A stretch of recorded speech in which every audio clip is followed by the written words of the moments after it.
ஸ்தோத்திரம் ஏற்றி போற்றுவோம் எங்கள் தேவ தேவனை. ஸ்தோத்திரம் ஏற்றி போற்றுவோம் எங்கள் தேவ தேவனை. கூடியே இன்பமாய் ஏக மனதுடனே மகிழ்வனை. கூடியே இன்பமாய் ஏக மனதுடனே மகிழ்வனை. Stand up and దయచేసి అందరూ లేచి నిలబడదాం.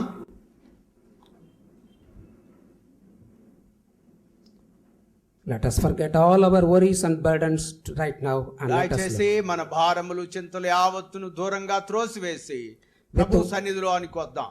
with one accord let us lift up our hearts to the Lord Jesus Christ. ప్రభు అయిన యేసుక్రీస్తు వైపు మన హృదయములను త్రిప్పుకుందాం. He only has to speak to us. ఆయన మాత్రమే నీతో మాట్లాడి నిన్ను సరిచేయగలడు. He only has to confirm the gospel in our life. మన జీవితంలో సత్య సువార్తను అందించిన దేవుడు ఆయనే. There is one Tamil song which says inviting the Lord Almighty now. సర్వశక్తిమంతుడైన దేవుని ఆహ్వానిస్తూ పాడే పాట తమిళములో. ఆ పాటను పాడుతూ ప్రభువును మనం ఆహ్వానిద్దాం. வாரும் வாரும் மகத்துவ தேவனே,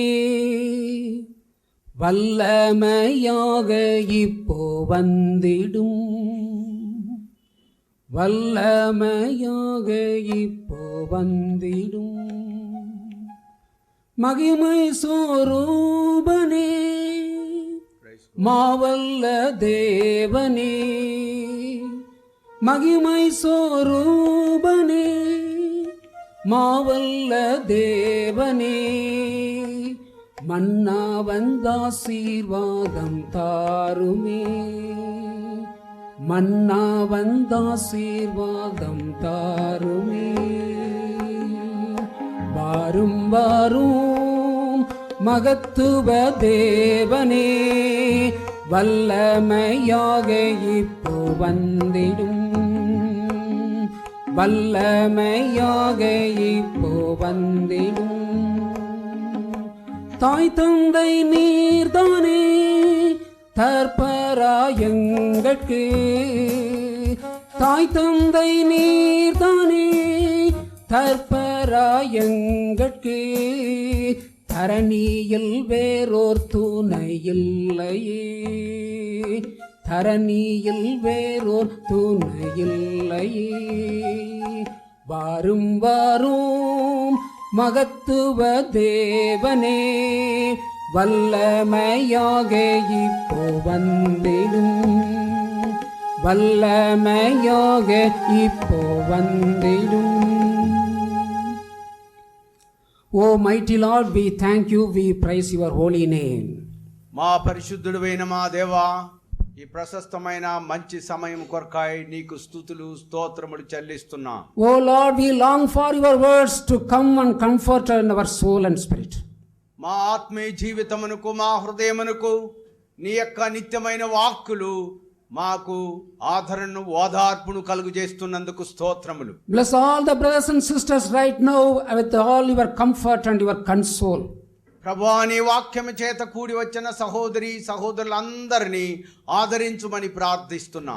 Let the words of my mouth and meditation of my heart be acceptable unto thee. ప్రభువా, నా హృదయ ధ్యానము నీకు అంగీకారముగా ఉన్నట్లు సహాయం చేయండి.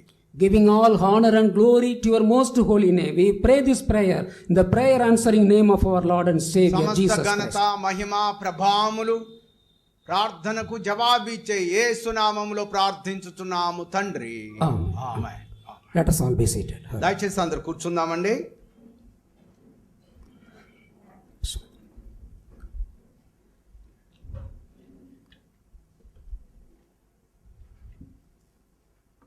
There is one question. ఇప్పుడు మన ముందర ఒక ప్రశ్న వేయబడుతుంది.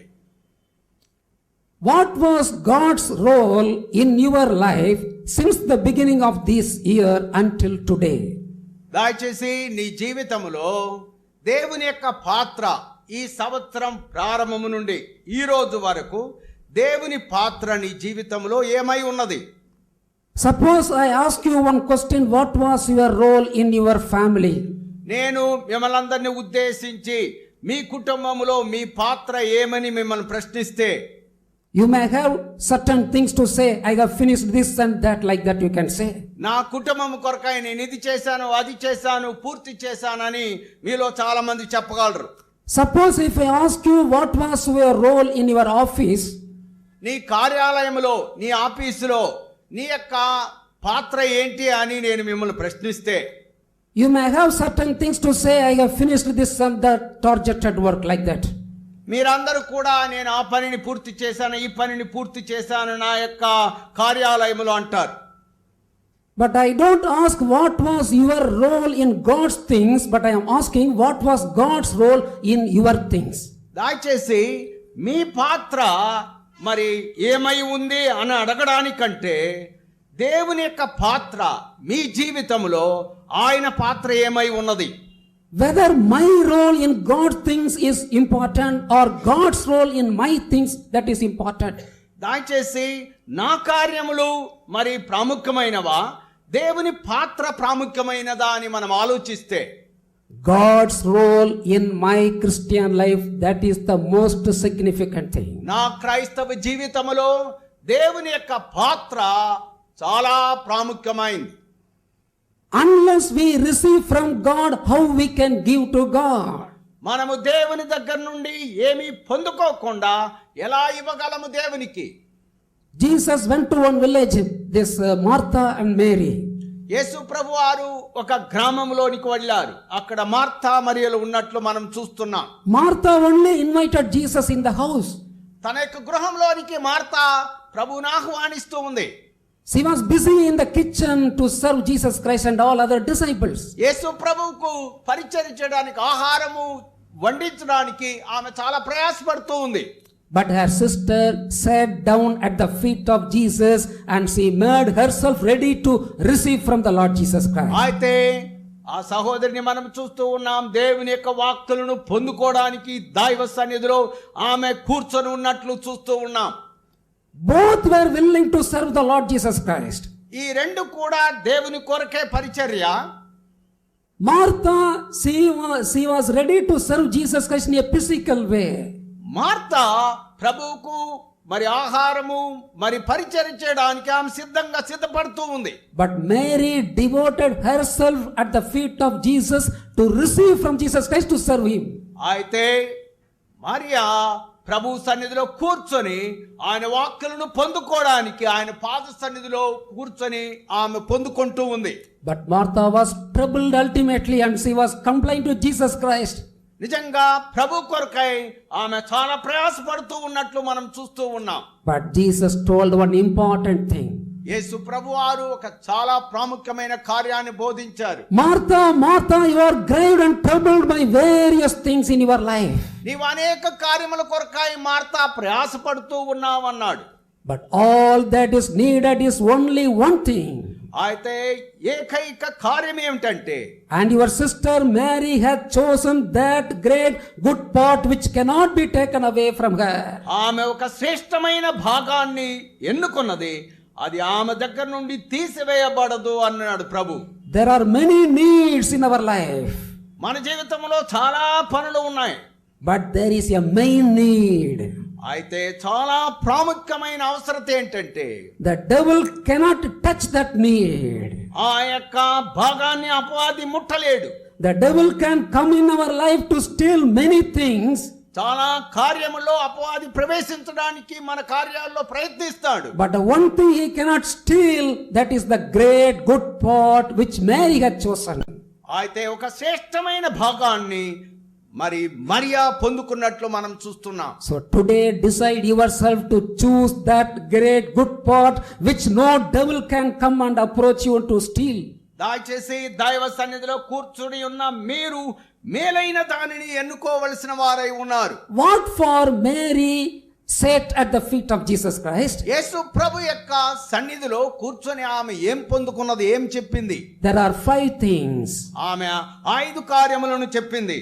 The process of knowing, ఆమె మరి ఎరగడము, the process of perceiving, ఆమె గ్రహించడము, the process of receiving, ఆమె పొందుకోవడము, the process of experiencing, ఆమె అనుభవించుటను మనం చూస్తున్న అనుభవాన్ని మనం చూస్తూ ఉన్నాం. the process of sharing. ఆమె పంచుకోవడాన్ని కూడా మనం చూస్తున్నాం. అరియను, పొందుకోవాలి, ఎరగాలి, ఉణరను, గ్రహించాలి, అడయను, పొందుకోవాలి, అనుభవికను, అనుభవించాలి, పగిర్దు కొడకను. వాటిని మనం పంచిపెట్టాలి. Now you can read Proverbs chapter 1 verse 2 and 3. These three things are explained మనమందరం there. కూడా దేవుని యొక్క వాక్యములో మరి సామెతల గ్రంథము 2వ అధ్యాయములోనికి వెళ్ళినట్లయితే 1 నుండి 3 వచనాలు. First chapter verse 2 and 3.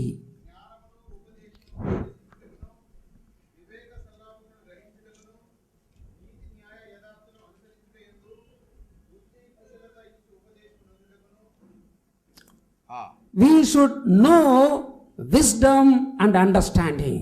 దయచేసి ఇక్కడ జ్ఞానమును సల్లాపమును గ్రహించాలి. We must perceive understanding. మనమందరము కూడా మరి దీనిని గ్రహించవలసిన వారమై ఉన్నాం. புத்திமதிகளை உணர்ந்து జ్ఞానమును మనము గ్రహించవలసిన వారమై ఉన్నాం. బుద్ధి గ్రహించవలసిన వారమై ఉన్నాం. then we have to receive equity, wisdom, understanding. కాబట్టి మనం దేవుని దగ్గర నుండి జ్ఞానమును సల్లాపమును వివేకమును గ్రహించవలసిన వారమై ఉన్నాం. Normally our mind is biased to know various things connected in this world. ఈ భూలోకములో అనేక కార్యములను గ్రహించకుండా మరి మన మెదడు అడ్డుపడుతూ ఉన్నది. మన మెదడుకు We show extra interest in knowing things connected in this world. ఈ భూలోకములో మనకు అనవసరమైన కార్యాలు కూడా అనుబంధంగా ఉన్నట్లుగా మనం చూస్తూ ఉన్నాం. But many treasures God has hid in the word of God. అయితే అనేకమైన కార్యములను దేవుడు తన వాక్యములో మనకు పెట్టి ఉన్నాడు. How much interest we show in knowing the things what God has prepared for us, our spiritual life. దేవుడు మన ఆత్మీయ జీవితమునకు ఎంత ప్రాముఖ్యమైన వాటిని సిద్ధపరిచి ఉన్నాడో వాటిని పొందుకోవడానికి మనము గ్రహింపు కలిగిన వారంగా ఉండాలి. All these 5 process starts in a person only when he comes to Jesus Christ. ఈ 5 కార్యములు కూడా ప్రభువు దగ్గరికి వచ్చినప్పుడే మనం వీటిని గ్రహించి పొందుకోగలం. I was born in Rameswaram in a Hindu Brahmin family. My name is Nambu Narayanan. నేను ఒక బ్రాహ్మణ కుటుంబములో రామేశ్వరములో జన్మించాను. నా పేరు నమ్ము Narayanan. I used to think what I knew when I was a Hindu, spiritual things. నేను హిందువుడిగా ఉన్నప్పుడే కొన్ని నూతన కార్యాలు ఏమైనా ఉన్నాయా అని చూసేవాడిని. I worshipped all Hindu gods. God gave me good wisdom, good knowledge, good health. నేను హైందవ దేవుళ్ళను ప్రభువా మంచి జ్ఞానము బుద్ధి వివేకము దయచేయమని ప్రార్థన చేసుకునేవాడిని. Only selfish prayer I uttered all my childhood days since I was a Hindu. నేను చిన్నప్పటి నుండి కూడా సుప్రయోజనముగా వాటిని అడుగుతూ ఉండినాను. But in the year 1975, అయితే 1975వ సంవత్సరంలో when I studied in a Christian school, they distributed 4 gospel books for me. నేను క్రైస్తవ పాఠశాలలో చదువుకుంటూ ఉన్నప్పుడు 4 సువార్తలు అక్కడ పంచిపెట్టబడ్డాయి. I started reading the gospel according to John. నేను యోహాను సువార్తను చదవడానికి ప్రారంభించాను. The living word changed my thought pattern. ఆ జీవము కలిగిన దేవుని వాక్కు నా యొక్క హృదయమును తాకి మార్చివేసినది. That living word changed all my speech pattern. వాస్తవంగా చెప్పాలంటే ఆ పురాతనమైన కార్యములన్నింటినీ కూడా నా యొక్క దేవుని యొక్క జీవము కలిగిన మాటలు మార్చివేసినది. I was not able to speak as I was used previously. అంతకు మునుపు అనవసరమైన వాటిని నేను మాట్లాడుతూ ఉండేవాడిని, గ్రహించేవాడిని. Then in the year 1978 from Gideons they distributed New Testament in the college where I studied. ఎప్పుడైతే నేను కాలేజీలో చదువుతూ ఉన్నప్పుడు క్రొత్త నిబంధన నాకు పంచిపెట్టబడిందో అప్పుడు దానిని చదివినప్పుడు I started reading the epistles and the complete New Testament. నేను కొత్త నిబంధన అంతా కూడా చదవడానికి ప్రారంభించాను. Still extra things God revealed to me. దేవుడు అనేకమైన వాటిని నాకు బయలుపరిచాడు. Then trouble started in my home. మా కుటుంబంలో సమస్యలు, కష్టములు, శోధనలు ప్రారంభమయ్యాయి. My father sent me out of the house. మా తండ్రి గారు ఇంటిలో ఉండి బయటకు తరిమివేశారు. At that time I was jobless. I finished my degree. I was looking for job. ఆ రోజుల్లో నేను BA ముగించి ఉద్యోగం కొరకు ఎదురు చూస్తున్న రోజులు. He laid 4 conditions. నాకు 4 నిబంధనలు విధించారు. My father shouted like anything so that all the adjacent people they came to our house.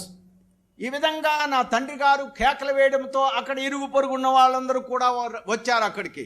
First condition he told me, you must deny Jesus Christ and all your Christian faith with your own mouth, and you must fall down before our Hindu gods and you must ask forgiveness.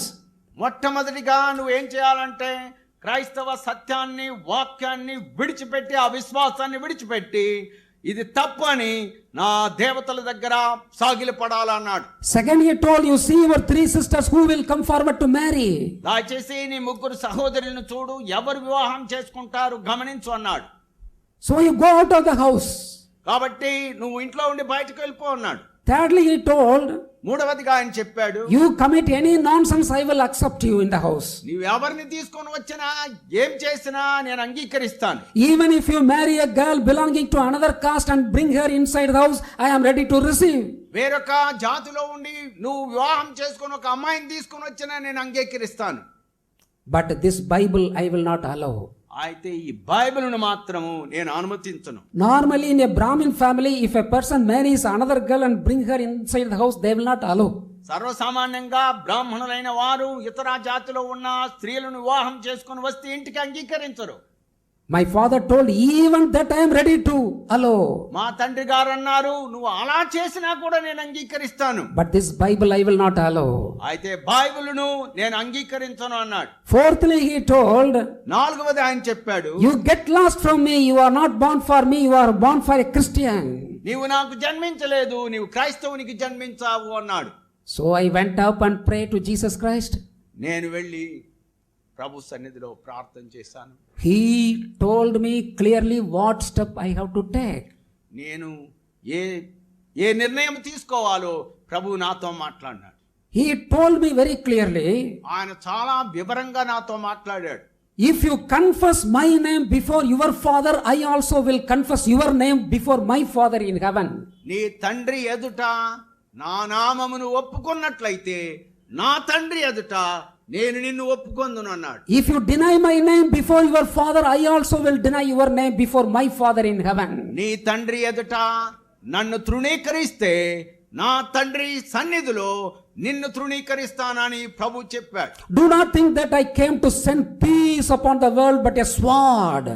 నేను కేవలం సమాధానమును పంపించడానికి మాత్రమే కాదు, ఖడ్గమును పంపించడానికి కూడా వచ్చాను. But a sword to divide the son from the father. కాబట్టి తండ్రికి కుమారునికి మరి దూరం చేసేది కత్తి అని చెప్పాడు. To divide the daughter from the mother. ఆ విధంగానే కుమారునికి తల్లికి, To divide the daughter-in-law from mother-in-law. ఆ విధంగానే కోడలకు అత్తకు. He told very clearly, if you love your parents more than me, you are not worthy of me. నాకంటే తల్లినైనను తండ్రినైనను ప్రేమించవాడు నాకు పాత్రుడు కాదు అని ప్రభువు నాతో మాట్లాడాడు. By that time my mother came with weeping and she whispered in my ears. ఆ సమయంలో మా తల్లి గారు నా దగ్గరికి వచ్చి గుసగుస అని నా యొక్క చెవిలో మాట్లాడింది ఏడుస్తూ. My mother told me, you just come down and just kneel down, just fall down before Hindu gods, just to say Bible is wrong with your mouth. నీవు సర్వసాధారణంగా ఏమి చేయనవసరం లేదు, కిందికి దిగి వచ్చి నీవు సాగిలపడి బైబిల్ అంతయు కూడా అబద్ధము ఏమీ లేదు అని చెప్పి. You don't see all the Hindu gods, you close your eyes and remember and think only Jesus Christ in your heart. నీవు నీ యొక్క నేత్రాలతో లేకపోతే నీ హృదయంలో హైందవ దేవుళ్ళను తలంచుకుంటూ ఉండవద్దు, నీవు యేసుక్రీస్తునే తలంచుకొని ఆ మాట చెప్పు అన్నది. If you do so, you can comfort your father, you can worship Jesus also in this way. ఈ విధంగా చేస్తే నువ్వు నెమ్మదిగా ఉండొచ్చు, మేము కూడా నెమ్మదిగా ఉండవచ్చు అని ఆవిడ అన్నది. But no mother will say to you like this. నిజంగా ఏ తల్లి కూడా అలా చెప్పదు అని నా దగ్గర వచ్చి ఆవిడ చెప్పింది. But I went out of the house. నేను వెంటనే వేరొక చోటుకి వెళ్ళిపోయాను. I stayed in the house of one college professor, ఒక కాలేజ్ ప్రొఫెసర్ గారి యొక్క గృహంలో నేను ఉన్నాను. where the meetings and all will be conducted. అక్కడ దేవుని యొక్క సువార్త కార్యక్రమాలు జరుగుతూ ఉంటాయి. The next day my father came in search of me and shouted at the college professor. నా వెంటనే మా తండ్రి గారు వెతుకొని వచ్చి ఆ ప్రొఫెసర్ గారి ముందర గట్టిగా కేకలు వేశాడు. You spoiled my son. నా యొక్క కుమారుని నువ్వు పాడు చేశావు. You mesmerized my son. నీవు నా కుమారునికి మంత్రం చేశావు అన్నాడు. Then he told me, you are not my son, I am not your father. మరలా అన్నాడు, నీవు నా కుమారుడు కాదు, నేను నీకు తండ్రికి కాదు అన్నాడు. I came here to call you because of your mother. నీ తల్లి నిమిత్తమై నేను ఇక్కడికి వచ్చి నిన్ను పిలుస్తున్నాను అన్నాడు. I went with my father and I approached my house. My mother was weeping. నేను మా తండ్రి గారితో వెళ్ళాను, మా తల్లి ఏడుస్తూ ఉంది. The moment I entered the house, my father told in a very great angry, నేను ఇంటి లోపలికి వెళ్ళిన వెంటనే మా తండ్రి గారు చాలా కోపంతో మరి కేకలు వేశాడు. no father will fall down before your son, but I am creating today a history by saying so. He fell at my feet. ఏ తండ్రి కూడా కుమారుని యొక్క పాదముల మీద సాగిలపడడు. అయితే నేను ఒక చరిత్ర సృష్టించాలనుకుంటున్నాను, నేను నీ పాదాల మీద పడతానన్నాడు. You see, the previous day they compelled me to fall down before the Hindu gods. అప్పుడు హైందవ దేవుళ్ళ మీద ముందర సాగిలపడమని చెప్పాడు అంతకు ముందు. But the very next day my father fell at my feet.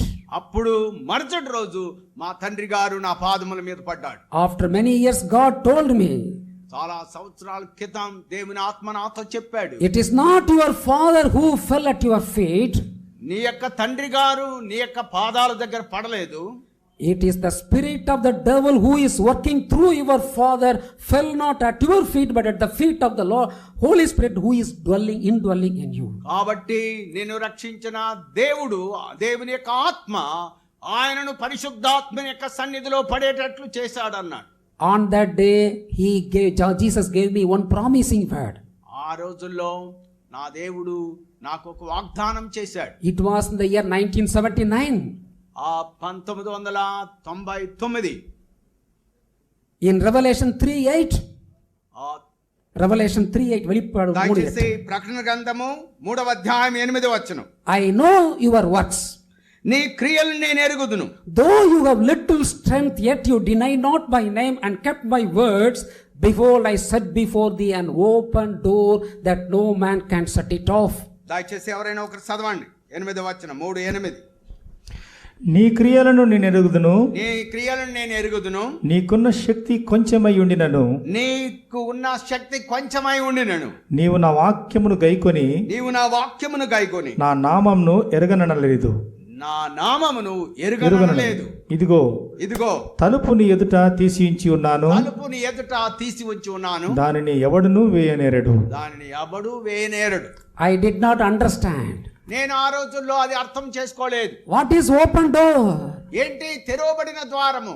At that time, in the year 1917, I did not understand anything. 1979వ సంవత్సరంలో నేను ఆ సత్యాన్ని తెలుసుకోలేకపోయాను. I never thought that I will serve the Lord Jesus Christ by preaching the word of God. దేవుని యొక్క సువార్త పరిచర్య చేస్తాను, ప్రకటిస్తానని నేను ఆ రోజుల్లో అనుకోలేదు. My aim is to get a job and to live a comfortable good life. నా యొక్క ఉద్దేశం అంతా వెళ్ళి ఒక మంచి ఉద్యోగం చేసి నెమ్మదిగా ఉండాలన్నది. But in the year 2001, when I was deputed to Saudi Arabia from DOT, నేను 2001వ సంవత్సరంలో సౌదీ అరేబియాకు నా యొక్క ఉద్యోగం నిమిత్తము అక్కడ తరలించబడ్డాను. Saudi Arabia was a closed door for evangelism. అక్కడ సువార్త సేవ కొరకు ద్వారములు సౌదీ అరేబియాలో మూయబడి ఉన్నది. But God took me to certain secret fellowship and He provided me certain doors to declare His name, to bear a testimony for the glory of the Lord ప్రభువైన Jesus యేసు Christ. క్రీస్తును గురించి ప్రకటించడానికి దేవుడు రహస్యంగా కొన్ని ద్వారాలను అక్కడ తెరిచి ఉంచాడు. రహస్యంగా మేము సువార్త ప్రకటన చేయడానికి ప్రారంభించాం. Then I realized the meaning of this Revelation 3:8. అప్పుడు నేను ప్రకటన గ్రంథం 3వ అధ్యాయం 8వ వచనాన్ని మరలా నేను నెమరు వేసుకున్నాను, ఇదే దేవుడు నాతో కూడా మాట్లాడిన మాటలు కాబోలు అనుకున్నాను. Even in the midst of closed doors, God created an open door in Saudi Arabia. వాస్తవంగా మూయబడిన ద్వారములు ప్రభు తెరవగలడు. My father, one time he telephoned me when I worked in Saudi Arabia and greeted me during Christmas time, happy Christmas, like that he told me.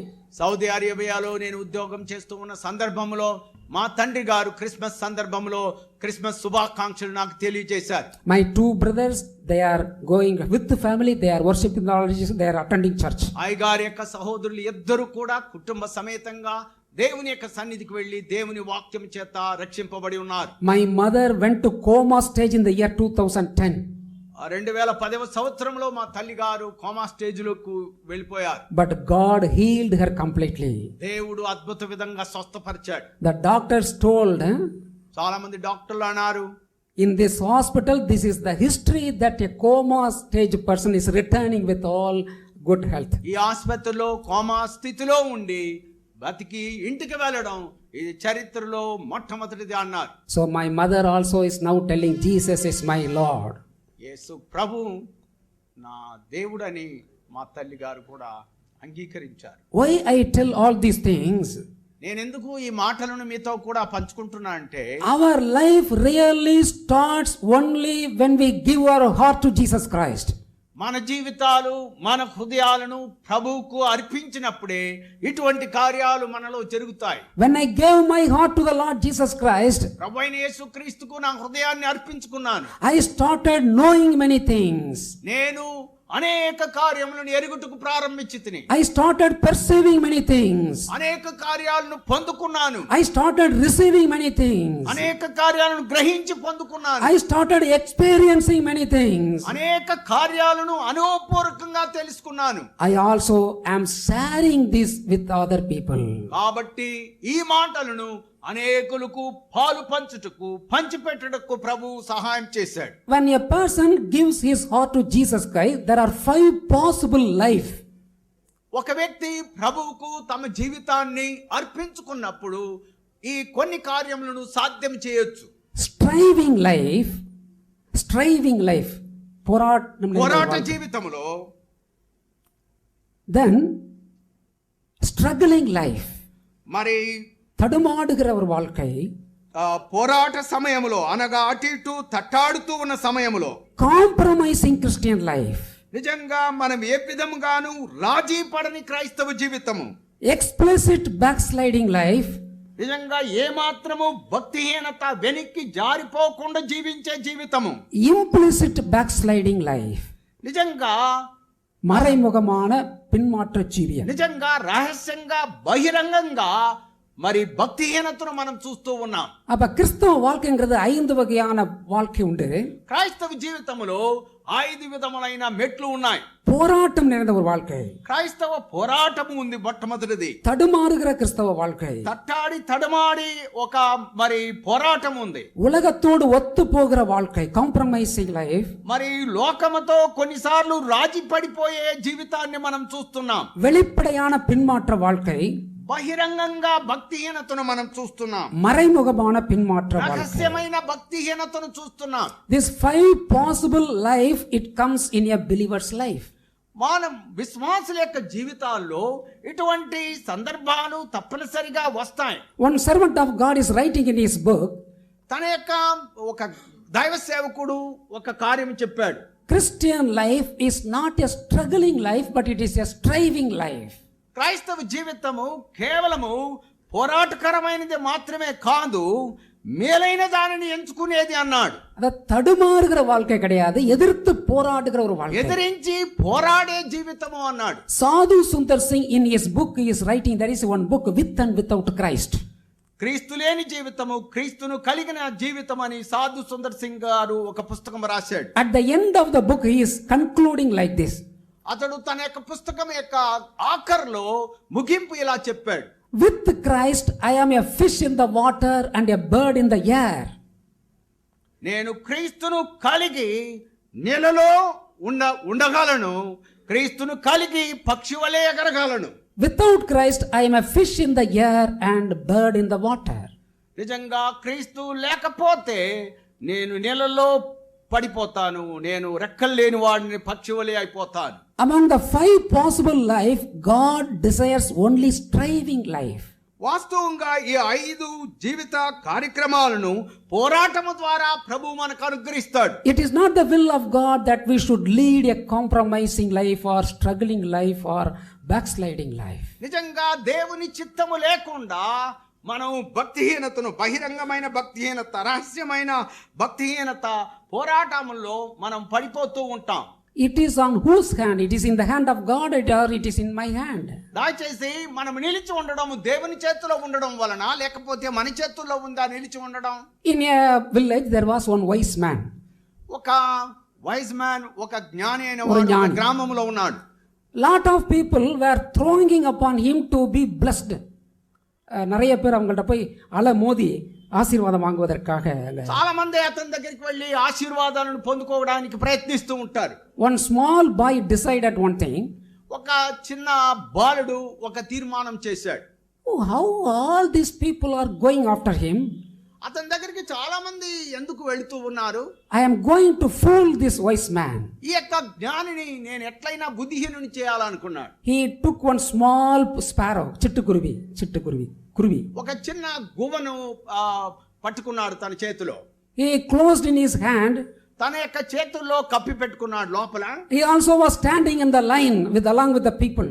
ఆ ప్రజలందరూ వరుసగా జ్ఞాని దగ్గరికి వెళ్ళడానికి నిలబడి ఉన్నారు. అతడు కూడా ఆ వరుసలో నిలబడ్డాడు. When his time came, the wise man asked, "What do you want?" అప్పుడు ఆ వరుసలో పోతూ ఉన్నప్పుడు ఆ జ్ఞాని అడిగాడు, నీకేం కావాలన్నాడు. "Oh, you are a wise man. ఓ జ్ఞాని అయిన వ్యక్తి, I am having a small sparrow in my hand. నా యొక్క చేతుల్లో ఒక చిన్న గువ్వ ఉన్నది. With your wisdom, tell me whether it is alive or dead." ఇది బ్రతికుందా చనిపోయి ఉందా నీ జ్ఞానం చేత చెప్పు అంటాడు. Because he wanted to fool that wise man among all other people. అందరి ఎదుట ఆ జ్ఞానిని బుద్ధిహీనునిగా చేయాలన్నది ఆ కుర్రవాని యొక్క అభిప్రాయం. That wise man replied, ఆ యొక్క జ్ఞాని చెప్పాడు, அது உன் கையில தானப்பா இருக்குது, அதனால அது உன் கையில தான்ப்பா இருக்கு அப்படின்னு சொன்னார். అది నీ చేతుల్లో ఉంది కదా, అది నీ చేతుల్లోనే ఉంది, సంపేదైనా బతికించేదైనా. It is in your hand, so it is in your hand. Like that he repeated 2 times. ఆయన 2 సార్లు అన్నాడు, ఇది నీ చేతుల్లో ఉంది అన్నాడు. All other people could not understand why he is repeating 2 times. మిగతా వారందరూ కూడా ఎందుకు 2 సార్లు ఈ మాట చెప్పాడని ఎవరికి అర్థం కాకుండా పోయింది. The small boy asked whether it is alive or dead, you tell me. ఆ కుర్రవాడు అన్నాడు, అయ్యా బాబు ఇది బతికుందా చనిపోయి ఉందా అని అడిగాడు. It is in your hand, so it is in your hand. ఇది నీ చేతుల్లో ఉంది కాబట్టి నీ చేతుల్లోనే ఉంది అన్నాడు. அது உயிரோட இருக்கிறது சாகிறது உன் கையில தானப்பா இருக்குது, அதனால உன் கையில தானப்பா இருக்குது. కాబట్టి బతికించేదైనా అయినా సావగొట్టేదైనా నీ చేతుల్లోనే ఉంది అన్నాడు. இவன் என்ன ஐடியா பண்ணினா, ఇతడు ఏమి ఐడియా చేశాడంటే, அவர் உயிரோட இருக்குன்னு சொன்னாக்க ఆయన ప్రాణంతో ఉంది అని చెప్తే அப்படியே నసికి அதை கொண்டுறலாம். అట్లే నలిపి చంపేయవచ్చు. இல்ல செத்துருச்சுன்னு சொல்லியாச்சுன்னா చనిపోయింది అని చెప్తే கையை விரிச்சு பறக்க விட்டுறலாம். చేతుల్లో వదిలిపెట్టేయవచ్చు. ஆனா அவர் சொன்னாரு, అతడు అన్నాడు, அந்த குருவி உன் கையில தானப்பா இருக்குது, அதனால அது இருக்கு, பிழைக்கிறதும் பிழைக்காதும் உன் கையில தானப்பா இருக்குன்னு சொன்ன. ఆ పక్షి నీ చేతుల్లో ఉంది, సంపడమైనా బతికించడమైనా నీ చేతుల్లో ఉంది అన్నాడు. So our prosperity, whether it is in the hand of God or in my hand, మన యొక్క క్షేమము, అభివృద్ధి దేవుని చేతుల్లో ఉందా మన చేతుల్లో ఉందా? if it is totally in God's hand, అది సంపూర్ణంగా దేవుని చేతిలో ఉంటే, then God would have healed many people in this world. నిజంగా అనేక మందిని ఆయన స్వస్థపరిచి నడిపించగలడు. He could have blessed many people with so much prosperity. నిజంగా అనేకమైన క్షేమములు, దీవెనలు కలుగు చేయగలడు. So it is in my hand also.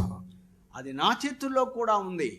So today we are going to see in a 5 brief headline from the Romans chapter 8.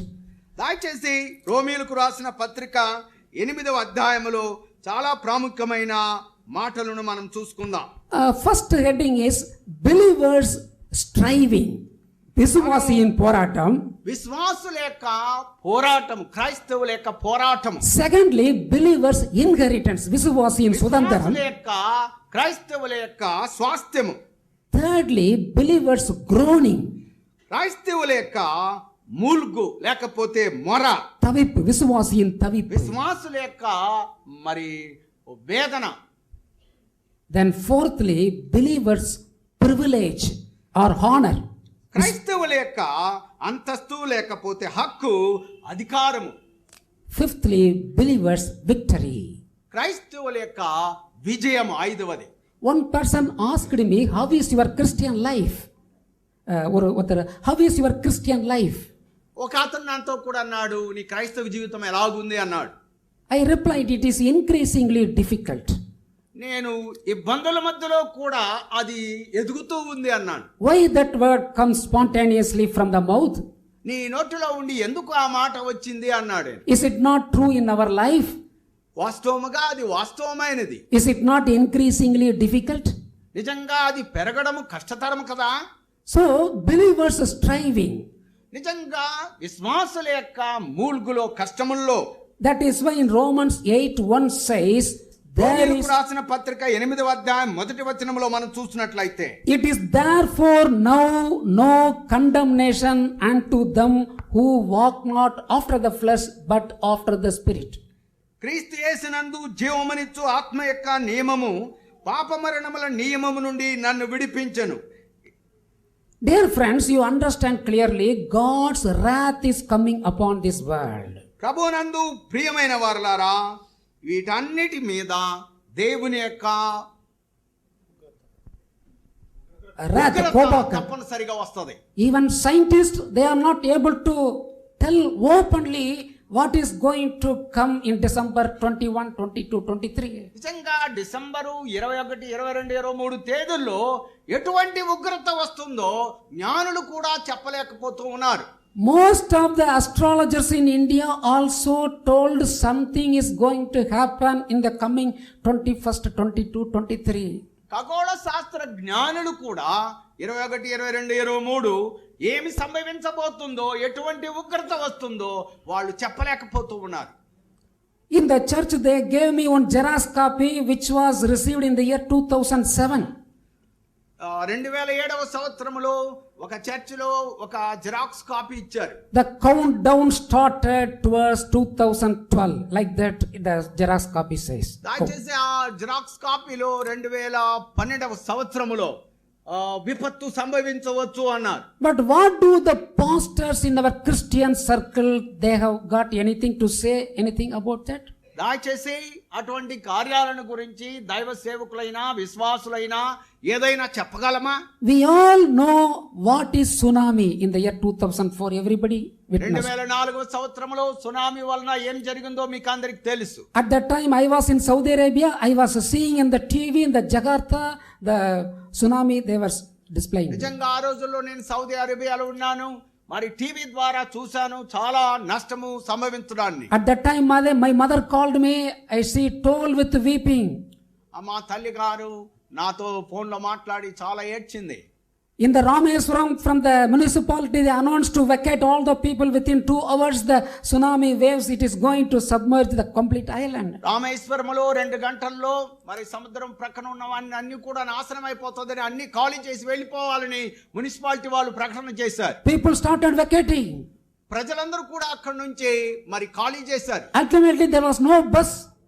అయితే అప్పుడు ఆ విధంగా మరి ఏం సంభవించలేదు. My mother told with weeping, your father and myself, we are left now. We don't have any bus to go out from Rameswaram. అప్పుడు వాళ్ళందరూ అన్నారు, మేము అక్కడి నుంచి బయటకు వచ్చేసాం, మరి సుదూరంలోనికి వెళ్ళడానికి ఏ విధమైన వాహనం లేదని వాళ్ళు చెప్పారు. We are going to die. మేము చనిపోబోతున్నాము అన్నారు. I am seeing in the TV the same thing my mother is telling in the phone. నేను ఆ కార్యక్రమాలన్నింటిని కూడా టీవీలో చూస్తూ ఉన్నాను. మరి మా తల్లి గారు వాటిని గురించి చెబుతూ ఉన్నారు. I thought I really wept at that time. It was in the morning 10 o'clock. All the officers were there. I wept completely. నిజంగా అది ఉదయం 10 గంటలకు అందరూ కూడా నేను ఏడుస్తూ ఉన్నాను. Okay, it is going to be finished. నిజంగా ఇంకా సంపూర్ణంగా నాశనం అయిపోతుంది My అనుకున్నాను. mother told me, your certificate safely I have kept in the upper chamber. When you come, you receive it, like that. She told. కాబట్టి నీ యొక్క ధృవపత్రాలన్నింటినీ కూడా చాలా పైన భద్రం చేశాను, నువ్వు వచ్చి తీసుకోవచ్చు అన్నది. Whether tsunami waves simply leave the certificate. నిజంగా సునామీ వస్తే ఆ ధృవపత్రాలు అక్కడే ఉంటాయండి. So what is our response when we hear the world is going to be disturbed in this December 21, 22, 23? నిజంగా అటువంటి ఉపద్రవమే వస్తే నిజంగా మనల్ని కాపాడుకోగలమా? Scientists, they have told some 3 days or to 7 days there will be complete darkness. నిజంగా ఒక 3-7 రోజులు పూర్తిగా అంధకారం అయిపోవచ్చు అన్నారు. They advised all the family people to gather all the food and water and be there and simply quiet and pray to God like that. NASA scientists have told like that. నిజంగా NASA scientist ఏమన్నాడంటే అన్ని రోజులకు కావలసిన ఆహార పదార్థాలన్నింటినీ సమకూర్చుకొని ప్రార్థనాపూర్వకంగా ఉండండి అన్నట్లుగా అన్నాడు. But the Bible says the wrath of God is revealed in heaven against all ungodliness of men who hold the truth of God in unrighteousness. Romans 1:18 says. మనమందరికీ రోమీయులకు రాసిన పత్రిక మొట్టమొదటి అధ్యాయము 18వ వచనంలో చూసినట్లయితే నిజంగా అక్కడ ఒక అద్భుతమైన మాట చెప్పబడి ఉంది. దేవుని గూర్చి తెలియ సఖ్యమైనదేదో అది వారి మధ్య విశదమై ఉన్నది, దేవుడు అది వారికి విశదపరిచెను అని చెప్పబడి ఉన్నది. So the Bible says even the complete darkness covers the entire world, the God will shine as a light upon you. దేవుడు మనతో కూడా అన్నాడు, అంధకారం అంతయు కమ్మిపోయినను అంధకారములో నేను మీకు వెలుగునై ఉందును. When? ఎప్పుడు? Bible says in Romans 8:1, there is therefore now no condemnation unto them who walk not after the flesh but after the spirit. ఎప్పుడు ఆయన మనకు తోడై ఉంటాడంటే క్రీస్తు యేసునందున్న వారికి ఏ శిక్షా విధియు లేదు. క్రీస్తు యేసులో మనం ఉండాలి. Let us analyze our own life now. దయచేసి మన జీవితం మనది అని కాదు. Am I walking according to the flesh? మనమందరం కూడా దేవుని వాక్యానుసారంగా నడుచుకున్నప్పుడు, am I walking according to the spirit? నేను దేవుని ఆత్మానుసారంగా నడుచుకున్నప్పుడు, if I walk in the flesh I will not be spared. నిజంగా నేను శారీరకంగా జీవించినట్లయితే నేను కాపాడబడలేను. In the second verse he says, మనం 2వ వచనంలో మనం చూసినట్లయితే, the law of spirit of life in Christ Jesus had freed me from the law of sin and death. ఎట్లనగా ధర్మశాస్త్రము దేనిని చేయజాలకపోయెనో దానిని దేవుడు చేసెను అని చెప్పబడి ఉన్నది. So the law of spirit of life has freed me. ఎందుకనగా ధర్మశాస్త్రము దేనిని చేయజాలకపోయిందో దానిని దేవుడు చేసినాడు. ధర్మశాస్త్రము నుండి మనలను విడిపించాడు. It has freed me from the fear. దేవుని యొక్క నియమములో మనలను విడుదల చేశాడు. The whole world may fear about the forthcoming. లోకమంతయు కూడా భయముతో నిండి ఉన్నది. But there is no fear for believers. నిజంగా విశ్వాసులకే మాత్రం అది భయం అవసరం లేదు. Because Jesus has already freed us from all kinds of unwanted fears. అనవసరమైన భయములన్నిటి నుండి మన దేవుడు మనలను విడిపించి ఉన్నాడు. Now let us read Romans 8:6. దయచేసి రోమీయులకు రాసిన పత్రిక 8వ అధ్యాయము 6వ వచనం ఒకరు చదవండి. మరణం ఆత్మానుసారమైన మనస్సు జీవమును సమాధానమునై ఉన్నది. ఏలైనగా శరీరానుసారమైన మనస్సు దేవునికి విరోధమైనది. అది దేవుని ధర్మశాస్త్రమునకు లోబడదు, ఏ మాత్రమును లోబడనేరదు. కాగా శరీర స్వభావం గలవారు దేవుని సంతోషపరచనేరరు. To be carnally minded is death. నిజంగా శరీరానుసారమైన మనస్సు మరణము అని చెప్పబడి ఉన్నది. To be spiritually minded is life and peace. ఆత్మానుసారమైన మనస్సు మరి జీవమును సమాధానమునై ఉన్నది. Carnal mind is enmity against God. నిజముగా శరీరానుసారమైన మనస్సు దేవునికి లోబడదు. It is never subject to the law of God. అది దేవుని ధర్మశాస్త్రమునకు లోబడదు. Neither indeed can be. అది ఏ మాత్రము లోబడనేరదు. You understand who is the enemy for God? ఎవరు దేవునికి శత్రువు? Satan, we all know. అపవాది మనకందరికి తెలుసు. Who is the common enemy for all mankind? It is Satan. మానవ జాతికంతా కూడా విరోధి ఎవరంటే అపవాది. But there is one more enemy. ఇంకొక శత్రువు ఉన్నాడు. Carnal mind, it is an enmity to God. వాస్తవముగా శరీరానుసారమైన మనస్సు దేవునికి విరోధమైనది. If I am walking carnally in this world, నేను లోకానుసారంగా శరీరానుసారంగా భూమి మీద నివసిస్తే, I become an enemy to God. నేను కూడా దేవునికి శత్రువునే. This is what happened in the life of the prophet Balaam, Bilam. బిలాము జీవితంలో కూడా ఇది సంభవించింది. ప్రవక్త అయిన బిలాము జీవితంలో God himself stood before him as an enemy. కాబట్టి నీ శత్రువులను వెళ్ళి శపించమని చెప్పాడు. So there is a possibility that I can be an enemy to God. కాబట్టి నిజంగా నేను దేవునికి శత్రువుగా ఉండగలనా అని మనం The ఆలోచించినట్లయితే Bible says all the people in this world by birth they are enemies to God. ఈ భూలోకములో దేవుని ఎరగని వారందరూ కూడా దేవునికి శత్రువులై ఉన్నారు. But only the death of the Lord Jesus Christ on the cross saved us from enemy status. It lifted us to God's friend, God's children.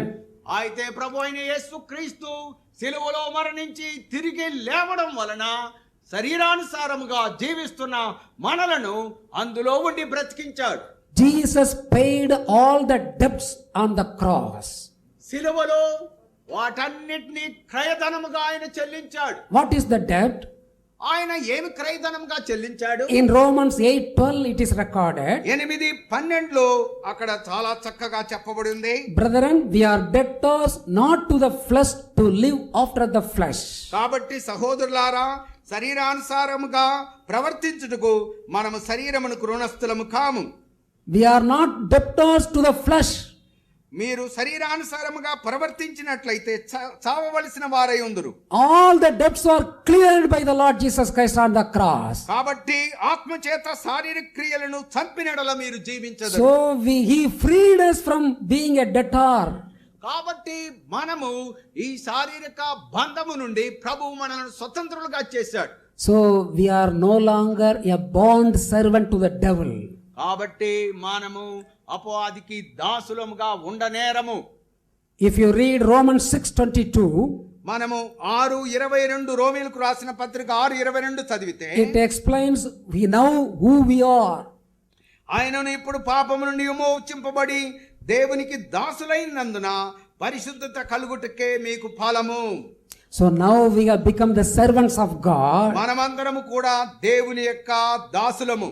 No longer to serve the flesh but to serve the Almighty God. కాబట్టి మనమందరము కూడా దేవునికి పరిచర్య చేయవలసిన వారమై ఉన్నాం. మనము శరీరమునకు దాసులము కాదు. In Romans 8:13 it says they are warning for all the believers. కాబట్టి మనం 8:13 వచనములో చూసినట్లయితే If you live after the flesh you shall surely die, but if you mortify the deeds of the body you shall surely live. మీరు శరీరానుసారముగా ప్రవర్తించిన ఎడల చావవలసిన వారై ఉందురు గాని ఆత్మచేత శారీరక క్రియలను చంపిన ఎడల మీరు జీవించదరు. So in the year 2013 we are going to see we have to take a stand. నిజంగా మనమందరం కూడా 2013 సంవత్సరంలో దేవుని చేతుల్లో ఉండి పొందుకొని మనం ప్రభు కొరకు నిలిచి జీవించబోతున్నాం. I will mortify the deeds of the body. నిజంగా మన శరీర నియమమును మనము జయించబోతూ ఉన్నాం. Second part we are going to believers inheritance. నిజంగా రెండవదిగా మనం చూసినట్లయితే క్రైస్తవుల యొక్క స్వాస్థ్యము. In Romans 8:14 it is told, మనము రోమీయులకు రాసిన పత్రిక 8:14 చెప్తుంది, as many as are led by the Spirit of God they are the sons of God. దేవుని ఆత్మ చేత ఎందరు నడిపింపబడుదురో వారందరూ దేవుని కుమారులై ఉందురు. So when we are led by the Spirit of God, then only we are called sons of God. మనము ఆత్మ చేత నడిపించబడితే మనము దేవుని కుమారులమై ఉంటాం. When I become a children of God, what is the inheritance? మనము దేవుని పిల్లలమై ఉండగా మనకు వేచి ఉన్న స్వాస్థ్యం ఏంటి? 8:17 says, 8:17 చెప్తుంది, if we are sons then we are heirs. మనం పిల్లలమైతే వారసులము. Heirs with God and joint heirs with Jesus Christ. అనగా దేవుని వారసులము, క్రీస్తుతో కూడా మహిమ పొందుటకు ఆయనతో శ్రమపడిన ఎడల క్రీస్తు తోడి వారసులము. That condition is explained, if so be that we suffer with Christ so that we can also glorified together with him. అక్కడ చాలా ప్రాముఖ్యంగా ఒక గమనిక ఉంది. క్రీస్తు కొరకు మనము శ్రమపడిన ఎడల. So in this world we are called to suffer with Christ. క్రీస్తుతో కూడా శ్రమపడ్డానికి మనం పిలువబడ్డాం. It is not told to suffer all alone. నిజంగా మనము ఒక్కరంగా మనం శ్రమ పడడం లేదు. Many of us are they're thinking in this way. చాలా మంది ఇలా ఆలోచిస్తారు, Who will understand my problem? నా సమస్య ఎవరు అర్థం చేసుకుంటారు, I only am suffering like this in this నేను world. ఒక్కనే బాధపడుతున్నాను, శ్రమ పడుతున్నాను. But Jesus is with us. మన ప్రభు మనతో కూడా ఉన్నాడు. If we suffer, Jesus is also suffering. నీవు కష్టపడుతూ ఉన్నట్లయితే, శ్రమ పడుతూ ఉన్నట్లయితే ప్రభు కూడా నీతో శ్రమ పడుతున్నాడు. That is why in the last day Jesus will say, I was hungry and you fed me. అందుకే ఆయన కడవరి రోజుల్లో నేను ఆకలి కొని ఉన్నాను అని ప్రభు అన్నాడు. I was thirsty and you gave me water to నేను drink. దాహము కొని ఉన్నాను అని ప్రభు దాహమునికి అన్నాడు. I was in the jail and you visited నేను me. చెరసాలలో ఉన్నప్పుడు మీరు చూడవచ్చితిరి అన్నాడు. Whether Jesus is in any jail? నిజంగా వాస్తవంగా యేసు ప్రభు చెరసాలలో ఉండినాడా? When Jesus lives with me, all the feelings that is pertaining, it belongs to Jesus also. నిజంగా ఇటువంటి ఆలోచనలన్నీ మన హృదయాల్లో మెదులుతూ ఉన్నప్పుడు క్రీస్తు మనతో కూడా ఉన్నాడన్న సత్యాన్ని మీరు మర్చిపోకూడదు. That is why it is told, if we suffer with Jesus Christ, we can also possess all the things what is there in అందుకే heaven. యేసు ప్రభు అన్నాడు, మీరు నాతో కూడా శ్రమ పడిన వారైతే మీరందరూ వారసులు, పిల్లలు అన్నాడు. So we have to take up our cross in our life. మన జీవితాల్లో సిలువను మనం అంగీకరించి మోద్దాం.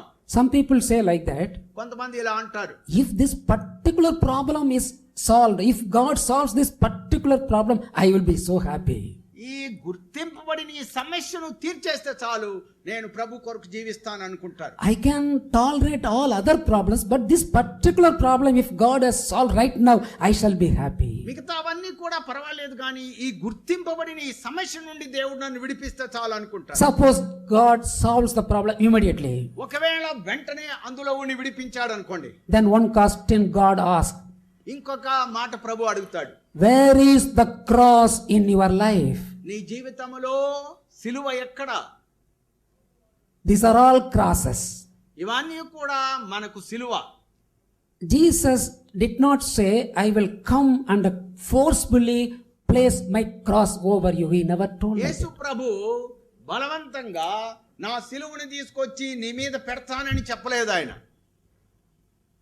He did not say, I will break your door and I will come to your home. నీ యొక్క తలుపును విరగ్గొట్టి నేను లోపలికి వస్తానని చెప్పలేదు. Behold, I am at the door knocking. ఇదిగో నేను తలుపు నొద్ద నుండి తట్టుచున్నాను. If any man hears me and open the door, ఎవరైనా నా స్వరం విని తలుపు తీసినట్లయితే I will come inside. నేను లోపలికి వస్తాను. What for he is coming inside? నిజంగా ఎవరు లోపలికి వస్తారు? To eat with us. He told నేను like that. నీతో కూడా భోజనం చేయడానికి వస్తాను. I shall dine with him. నేను నీతో కూడా భోజనం చేయడానికి, బల్ల మీద కూర్చొని భోజనం చేయడానికి. So really when we eat very good food, Jesus is also enjoying. నిజంగా మనం మంచి ఆహారం భుజించినప్పుడు ప్రభువు కూడా సంతోషిస్తాడు. So we must understand clearly, I am not all alone, but I am with Jesus Christ. దయచేసి మనమందరం కూడా ఒంటరి వారము కాదు, మనమందరము క్రీస్తుతోడి వారసులము, క్రీస్తుతో కూడా ఉన్నవారం. If I suffer with Christ, I can also possess all the things that belongs to Jesus Christ. నిజంగా మనం క్రీస్తుతో కూడా శ్రమపడిన వారం అయితే మహిమ పొందడానికి వారసులము. Next encouraging word 8:18. మనము ఇంకా ప్రోత్సాహకరమైన వచనం ఏంటంటే 8వ అధ్యాయం 18వ వచనం, మన ఎడల ప్రత్యక్షము కాబోవు మహిమ ఎదుట మహిమ ఎదుట ఇప్పటి కాలపు శ్రమలు ఎన్నదగినవి కావని ఎన్నతగినవి కావని ఎంచుచున్నాను. Therefore the sufferings of this present time are not worthy to be compared with the glory that shall be revealed in us. కాబోవు మహిమ ఎదుట ఇప్పటి కాలపు శ్రమలు ఎన్న తగినవి కావని ఎంచుచున్నాను. The glory is reserved in heaven for us. నిజంగా ఆ మహిమ మన కొరకై ప్రత్యక్షం కాబోతుంది. Even if death comes right now to me, ఈ సమయంలో కూడా నాకు మరణం వచ్చినా I have got a living hope. నాకు ఒక శుభప్రదమైన జీవము కలిగిన నిరీక్షణ ఉన్నది. Because Paul told death is a gain. అందుకే అపోస్తలుడైన పౌలు అన్నాడు, నాకు మరణము లాభము. To die is a gain for me. నిజంగా నాకు మరణము లాభకరము. Jesus also told towards his disciples, యేసు ప్రభు తన శిష్యులతో అన్నాడు, the time shall come where it shall be counted all those who are killing you, they are the servants of God. ఎప్పుడైతే మీరు నా కొరకు సంపబడతారో అప్పుడు మీరు నాకు దాసులై ఉంటారు, నాకు సేవకులై ఉంటారు. உங்களை கொலை செய்கிறவர்கள் தேவனுக்கு தொண்டு செய்கிறான் என்று எண்ணும் காலம் வரும். ఒక కాలం వస్తది, మిమ్మల్ని హత్య చేసే వారందరూ కూడా దేవునికి సేవ చేస్తూ ఉన్నారన్నట్లుగా ఒక కాలం వస్తది. One day I went to the post office in my place. నేను ఒక రోజు నా పోస్ట్ ఆఫీస్ దగ్గరికి వెళ్ళా. Recently, some 2 weeks back. నేను 2 వారాల క్రితం వెళ్ళాను. The postmaster asked me, post master నాతో కూడా చెప్పాడు, sir, people are saying the world is going to see great trouble in December 22, 23. What do you say? Sir 22, 23 తేదీల్లో చాలా మంది ఏదో సంభవించబోతుందని అంటున్నారు, మీరేమంటారు అన్నాడు. All are perplexed. అందరూ కూడా భయపడిపోయి దిగ్భ్రాంతి చెందుతున్నారు. There is no fear for us. నేనన్నాను, దాని గురించి నాకు భయం లేదన్నా. Because all the present day sufferings, it is working out a far more exceeding eternal weight of glory in heaven. నిజంగా దేవుని యొక్క మహిమ పరలోకంలో ప్రత్యక్షం కాబోతుంది కాబట్టి ఆ యొక్క మహిమ కొరకు ఇవన్నీ కూడా ఎన్న తగినవి కావు. அதி சீக்கிரத்தில் நீங்கும் லேசான நம்முடைய உபத்திரவம் மிகவும் அதிகமான நித்திய கனமகிமையை உண்டாக்குகிறது. చాలా త్వరగా గతించిపోయే ఈ శ్రమలు శాశ్వతమైన నిత్య మహిమకు కారణమవుతాయి. There is one Tamil song explaining this verse, 2 Corinthians 4:17. ఈ 2వ కొరింథీయులకు రాసిన పత్రిక 4:17కు అనుబంధంగా ఒక తమిళ పాట ఉంది. அதி சீக்கிரத்தில் நீங்கிவிடும் இந்த லேசான உபத்திரவம், அதி சீக்கிரத்தில் நீங்கிவிடும் இந்த லேசான உபத்திரவம், சோர்ந்து போகாதே நீ சோர்ந்து போகாதே, சோர்ந்து போகாதே நீ சோர்ந்து போகாதே, அதி சீக்கிரத்தில் நீங்கிவிடும் இந்த லேசான உபத்திரவம். The sort of afflictions, it is working out a far more exceeding an eternal weight of glory in heaven. తాత్కాలికమైన ఈ శ్రమలు నిత్య మహిమకు కారణమవుతాయి. Therefore, all these sufferings cannot be compared against the glorious inheritance what God has prepared for us. అటువంటి స్వాస్థ్యము ఈ యొక్క శ్రమలు ఎన్న తగినవి కావు. Thirdly, believers groaning, విశ్వాసి in తవిప్పు. విశ్వాసుల యొక్క మూల్గు వేదన. Now let us read 8:23. దయచేసి 8:23 చదవండి. సృష్టి యావత్తు ఇది వరకు ఏకగ్రీవముగా మూలుగుచు ప్రసవేదన పడుచున్నది ఎరుగుదుము. అంతేకాదు ఆత్మ యొక్క ప్రథమ ఫలము నొందిన మనము కూడా దత్తపుత్రత్వము కొరకు అనగా మన దేహము యొక్క విమోచన కొరకు కనిపెట్టుచు మనలో మనం మూల్గుచున్నాము. There is a groaning explained for believers. ఇక్కడ ఒక మూల్గే మొరపెట్టే వేదన పడే అనుభవాన్ని చూస్తున్నాం. Groanings regarding what? నిజంగా ఈ మూల్గు ఏంటి? Regarding job? నిజంగా ఈ మూల్గులు ఉద్యోగం కొరక, regarding marriage, వివాహం కొరక. all these both believers and unbelievers knows what it is a groaning if I am not married. నిజంగా అవిశ్వాసులకు విశ్వాసులకు వ్యత్యాసం మనం చూసినట్లయితే నేను దేని కొరకు మూల్గుచూ ఉన్నాను. The entire world knows what it is a groaning if I don't get any job. నిజంగా భూప్రపంచమంతా కూడా ఒక మంచి ఉద్యోగమును పొందుకోవాలని మూలుగుతూ వేదన పడుతూ ఉంది. But here the groaning for believers for what? నిజంగా ఇక్కడ విశ్వాసుల యొక్క మూల్గడం మొరపెట్టడం దేని కొరకు? Even we who have the first fruit of the Spirit groan ourselves within ourselves for the adoption.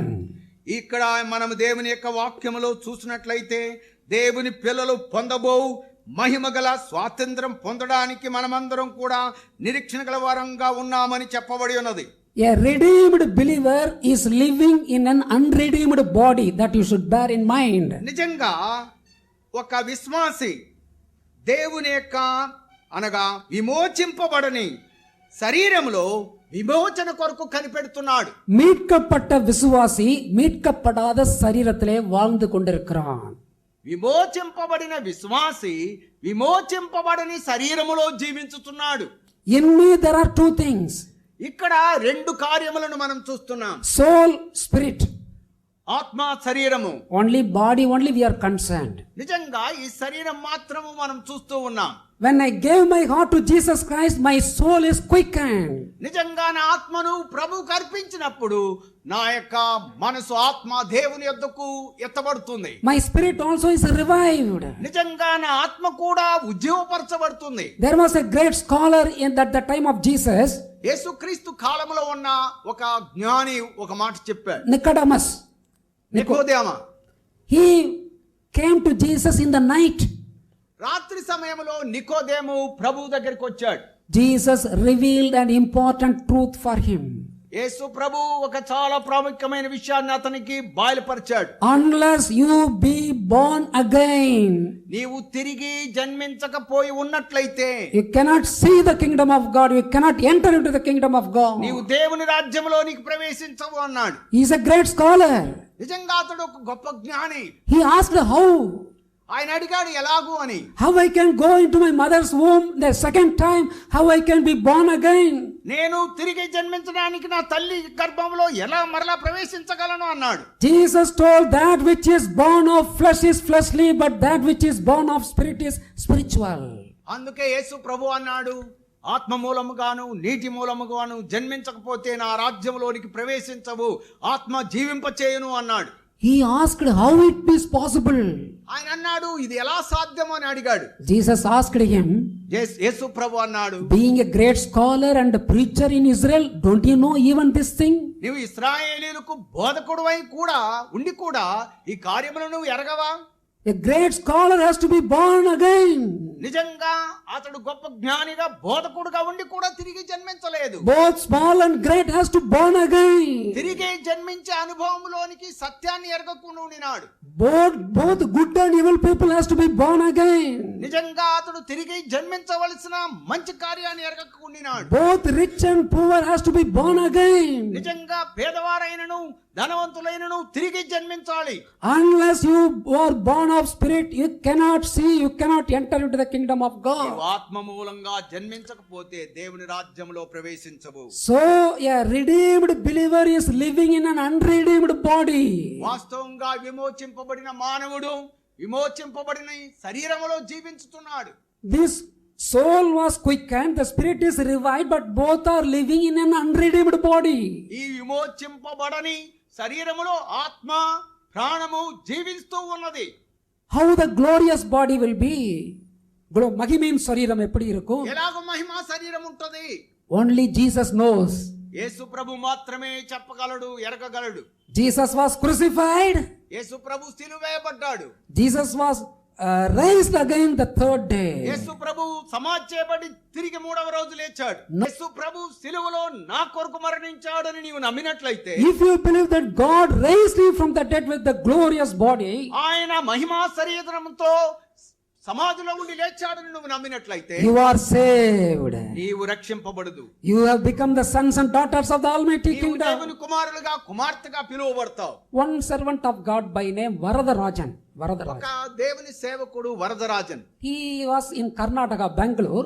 Public commission లో పాస్ అయ్యాడు. He was appointed as a class 1. ఆయన class 1 కు అపాయింట్ చేయబడ్డాడు. Suddenly Jesus met him. He was a Brahmin, but Jesus met him and converted him. అయితే అతడు బ్రాహ్మణుడు.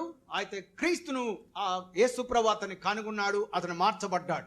Jesus told him, you resign the job. యేసు ప్రభు అన్నాడు, నీ ఉద్యోగానికి రాజీనామా చేయమని చెప్పాడు. And I am calling you for my ministry. నా పరిచర్యలోనికి నేను నిన్ను పిలుస్తున్నాను అన్నాడు. He resigned the job. ఆయన వెంటనే తన ఉద్యోగం విడిచిపెట్టాడు. He went to the house and told. ఇంటికి వెళ్ళి చెప్పేశాడు ఇంట్లో. They did not allow him inside the house. ఆ ఇంట్లోనికి అతన్ని అనుమతించలేదు. He was holding his hand on the doorstep. అతడు ఇంటి వాకిట్లో నిలబడి ఉన్నాడు. His brother came and pushed him aside in the ground. అతడు ఆ గుమ్మం దగ్గరికి వచ్చి తన సహోదరుడు అతన్ని ఎనికి తోసివేశాడు. You are not wanted for in this house. You go out. ఇంట్లోనికి నీకు అవసరం లేదు, నువ్వు వెళ్ళిపో అన్నాడు. Once he went to meet Indira Gandhi at that time. ఒకానొక రోజు అతడు ఇందిరాగాంధీని కలుసుకున్నాడు. He told the gospel about Jesus Christ. యేసుక్రీస్తు సువార్తను ఆమెకు తెలియజేశాడు. At that time that that Indira Gandhi she told, ఆ సమయంలో ఇందిరాగాంధీ గారు చెప్పారు, I believe Jesus Christ. నేను యేసు ప్రభువుని నమ్ముతున్నాను. Because the history says, చరిత్రం சொல்லுகிறது, చరిత్రం చెప్తూ ఉంది, therefore I believe in Jesus Christ. నేను యేసు ప్రభువు నమ్ముతున్నాను, చరిత్ర చెప్తుంది కాబట్టి. I believe that he died on the cross because the history says. చరిత్ర చెప్తుంది కాబట్టి ఆయన చనిపోయాడు సిలువలో. But you are now saying he was raised from the dead. అంత మాత్రమే కాదు, ఆయన సమాధిలో ఉండి కూడా లేచాడు. Where is the proof? ఏది ఆధారం ఏంటి? The other two things the history says, so I believe. చరిత్ర రెండు కార్యాలను చెప్తుంది, సిలువలో మరణించాడని చెప్తుంది, నేను నమ్ముతున్నాను. Where is the proof for his resurrection? ఆయన పునరుత్థానుడయ్యాడని చెప్పడానికి ఆధారాలు ఏమనేది? He wondered, he was just thinking to answer. నిజంగా అతడు ఆశ్చర్యపడుతూ జవాబు కొరకు వెతుకుతూ ఉన్నాడు, ఆలోచిస్తూ ఉన్నాడు. You see, he was not standing before ordinary person. He was standing before a prime minister of India. నిజంగా అతడు ఒక సాధారణమైన మనిషి దగ్గర నిలబడడం లేదు, నిజంగా ఒక ప్రధానమంత్రి దగ్గర నిలబడి ఉన్నాడు. But God placed a appropriate answer in his దేవుడు ఒక సరైన జవాబును తన హృదయంలో దేవుడు కలుగు చేశాడు. I am the proof for his resurrection. ఆయన తిరిగి లేచాడని చెప్పడానికి ప్రత్యక్ష సాక్ష్యం నేనే. I was born in a Hindu Brahmin family. నేను ఒక బ్రాహ్మణ కుటుంబంలో జన్మించాను. I passed UPSC. నేను పాస్ చేశాను UPSC. The resurrected Jesus appeared before me and instructed me to quit the job. నేను పునరుత్థానుడైన క్రీస్తు నాకు ప్రత్యక్షమై నీ ఉద్యోగాన్ని విడిచిపెట్టు అని చెప్పాడు. So I am the proof for his resurrection. యేసు ప్రభు తిరిగి లేచాడు అనడానికి నేను ప్రత్యక్ష సాక్ష్యము. What more proof you want? నిజంగా ఎటువంటి ఇంతకంటే గొప్ప సాక్ష్యం ఏం కావాలి? She was speechless. నిజంగా ఆమె మాట్లాడలేకపోయింది. Because Jesus promised, I shall put the appropriate word in your heart in the right appointed time. నిజంగా అటువంటి సందర్భంలో సరైన కావలసిన మాటలను నీ హృదయంలో ఆయన ఉంచగలడు. So if you believe that Jesus was raised from the dead, you are saved. నిజంగా ప్రభువు తండ్రి అనే దేవుడు యేసుక్రీస్తును సమాధిలో ఉండి లేపినాడు. So there is a groaning in our life. ఈ వేదన, ఈ మూల్గు మన హృదయంలో ఉన్నాయి. Regarding what? నిజంగా Regarding what? ఎதை குறித்து? దేనిని గురించి? When I shall leave this earthly body here in this world, when I shall put on the spiritual new body. నేను ఈ భూ సంబంధమైన శరీరమును విడిచిపెట్టిన తరువాత మహిమకరమైన శరీరమును పొంది ఆయనతో కూడా జీవించగలను. Have you ever experienced that kind of groaning ever in your life? నిజంగా ఇటువంటి మరి మూల్గులు, నశించని శాశ్వతమైన వేదన, మూల్గు, దేవుని కార్యముల కొరకు ప్రసవేదన పడడం నీలో ఉన్నదా? One day in Dharmaburi, I was staying in the lodge very near to the bus stand. Bus stand కు సమీపంగా ఉన్న లాడ్జ్లో ధర్మపురిలో నేను ఒక రోజు బస్ చేశాను. Nearly at the time 12 o'clock, 12:30. ఆ సమయం దాదాపు 12:30 గంటలు ఉండొచ్చు. So much of noise in the bus stand. ఆ బస్ స్టాండ్ లో ఉండే అనేక స్వరాలు వినిపిస్తూ ఉన్నాయి. So many cycle, rickshaw, auto, so many sounds were coming. అనేక శబ్దాలు బస్ స్టాండ్ కు సమీపంగా ఉంది కాబట్టి వినిపిస్తున్నాయి. I just opened the door to go and take my food in the lunch. నేను నా ఆహారం తీసుకోవడానికి నేను జస్ట్ తలుపు తెరిచాను. Somehow I thought, oh, it is now 12:30 only. Let me go after some time. ఇది 12:30 గంటలే కదా, కొద్దిసేపు అయిన తర్వాత వెళ్దాం అనుకున్నాను. I came and simply I laid in my bed. నేను చాలా సాధారణంగా నా బెడ్ లో పడుకున్నాను. I was hearing all the unwanted sounds in the bus stand, bus, auto, lorry, every sounds I am hearing. అనవసరమైన శబ్దాలన్నీ కూడా బస్ స్టాండ్ నుండి విడిపిస్తూ ఉంది. When I closed my eyes, I was observing all these sounds. నేను కన్నులు మూసి ఈ యొక్క శబ్దాలన్నిటిని కూడా గమనిస్తూ ఉన్నాను. Suddenly I felt a great person coming inside of me.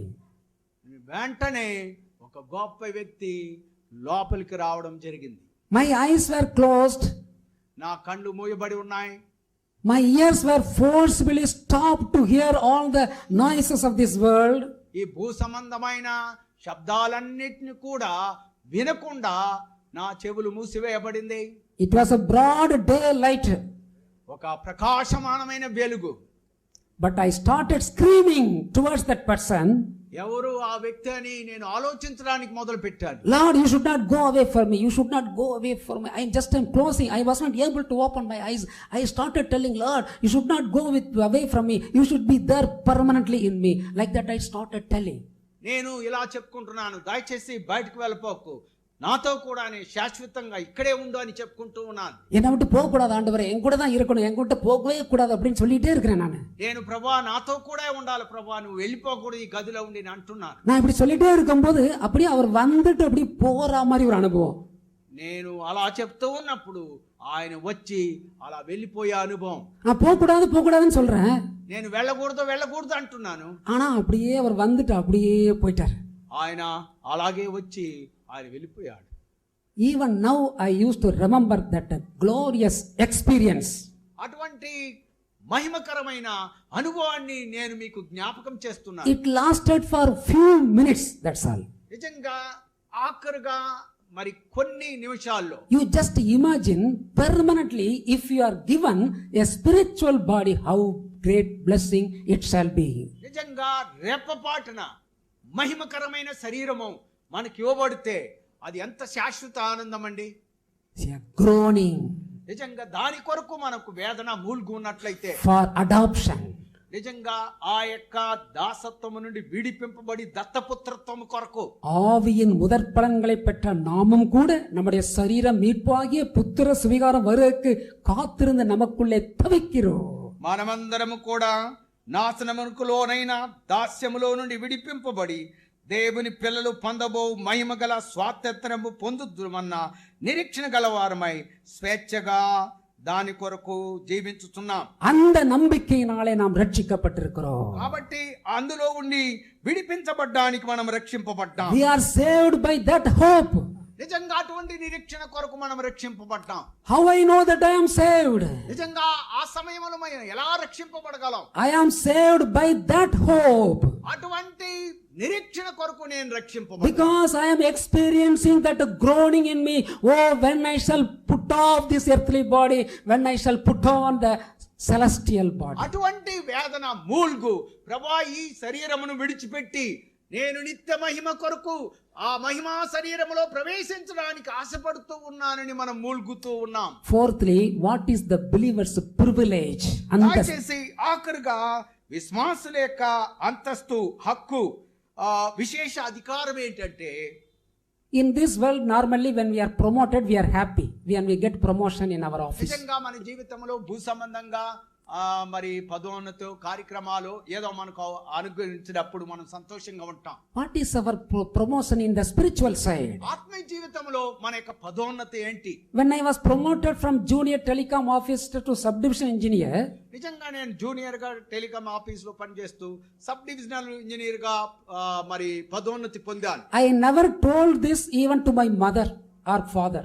నేను తల్లిదండ్రులతో కూడా ఇది చెప్పలేదు. I also did not feel happy. నేను పెద్దగా దానిని గురించి సంతోషించలేదు. I tell you one thing. అయితే నేను ఒక్క కార్యం చెప్పగలను. If you are deeply meditating upon the word of God, దేవుని యొక్క వాక్యాన్ని చాలా లోతుగా ధ్యానించినప్పుడు nothing in this world can charm you. నిజంగా ఈ భూ సంబంధమైనది ఏది కూడా గొప్పది ఏమి కావు. You cannot even feel rejoicing even in your promotion. నిజంగా నీ యొక్క పదోన్నతిలో కూడా నీవు సంతోషించలేవు. If you are getting arrears of 2 lakhs rupees, 3 lakh rupees, you cannot be rejoicing. నిజంగా నువ్వు 5 లక్షలు 2 లక్షలు పొందుకున్నా నువ్వు వాస్తవంగా దేవుని వాక్యాన్ని లోతుగా ఆలోచిస్తే నువ్వు సంతోషించలేవు. Where is the actual privilege? వాస్తవమైన అధికారము, హక్కు ఎక్కడ ఉంది అని మనం ఆలోచిస్తే, Who am I in Christ? క్రీస్తులోనే మనకు సమస్తము ఉంది. Who am I in the sight of my mother is one thing. నిజంగా నేను ఎవరిని మరి నా తల్లి యొక్క దృష్టిలో, Who I am in the sight of my brothers and sisters, that may be different. నిజంగా నా యొక్క సహోదరుడు సహోదరి యొక్క దృష్టిలో నిజంగా వ్యత్యాసము. If you ask my friends, they will tell about me something bad or good. నిజంగా మా స్నేహితులను కూడా చూసి అడిగితే మంచిది చెడుది చెప్పగలరు. But who I am in Christ, నేను క్రీస్తులో నేను ఎవరిని? One day in Saudi Arabia, one brother took me to one meeting. ఒక సహోదరుడు ఒక కూడికి నన్ను తీసుకెళ్ళాడు. That brother, before entering the house, he told me one thing. ఆయన ఇంటిలోనికి ప్రవేశించడానికి ముందు ఒక మాట చెప్పాడు. What brother, in Tamil Nadu there is one servant of God. He has gone to this Hindu religious leader and he was doing so many things. How it is correct? ஒரு ஊழியக்காரரு இந்து மத தலைவர்கிட்ட போய் அந்த இந்து மார்க்கத்தின் பிரகாரம் சில காரியங்களை அப்படி உலகத்துக்கு ஏற்றபடி దైవ సేవకుడైన వాడు హైందవ మనుషుల దగ్గరికి వెళ్ళి హైందవ ఆచారములను ఆయనతో కూడా మాట్లాడి చేయడము ఎంత మంచిది, అది అవసరమా అని అడిగాడు. Then I simply quoted this Romans 8. నేను సర్వసాధారణంగా ఈ 8వ అధ్యాయం రోమీయులకు రాసిన పత్రికను గురించి చెప్పాను. 31 31వ వచనం 31. ఇట్లుండగా ఏమందము, దేవుడు మన పక్షమునుండగా మనకు విరోధి ఎవడు? తన సొంత కుమారుని అనుగ్రహించుటకు. Next 33. 33. Who shall lay anything to the charge of God's elect? It is God that justifieth. Who is he that condemneth? It is Christ that died, yea, rather risen again, who is even at the right hand of God, who also maketh intercession for us. దేవుని చేత ఏర్పరచబడిన వారి మీద నేరం మోపువాడెవడు? నీతిమంతులుగా తీర్చువాడు దేవుడే. శిక్ష విధించువాడెవడు? చనిపోయిన క్రీస్తు యేసే. అంతేకాదు మృతుల్లో నుండి లేచిన వాడును, దేవుని కుడి పార్శ్వమున ఉన్నవాడును, మన కొరకు విజ్ఞాపనమును కూడా చేయువాడు ఆయనే. தேவன் தெரிந்து கொண்டவர்கள் மேல் குற்றம் சாட்டுகிறவன் யார்? నిజంగా దేవుడు ఏర్పరచుకున్న వారి మీద నేరము మోపేవాడెవడు? Simply I quoted this verse to that brother. నిజంగా సహోదరునికి సామాన్యంగా ఈ మాటలు నేను చెప్పాను. Immediately he responded me.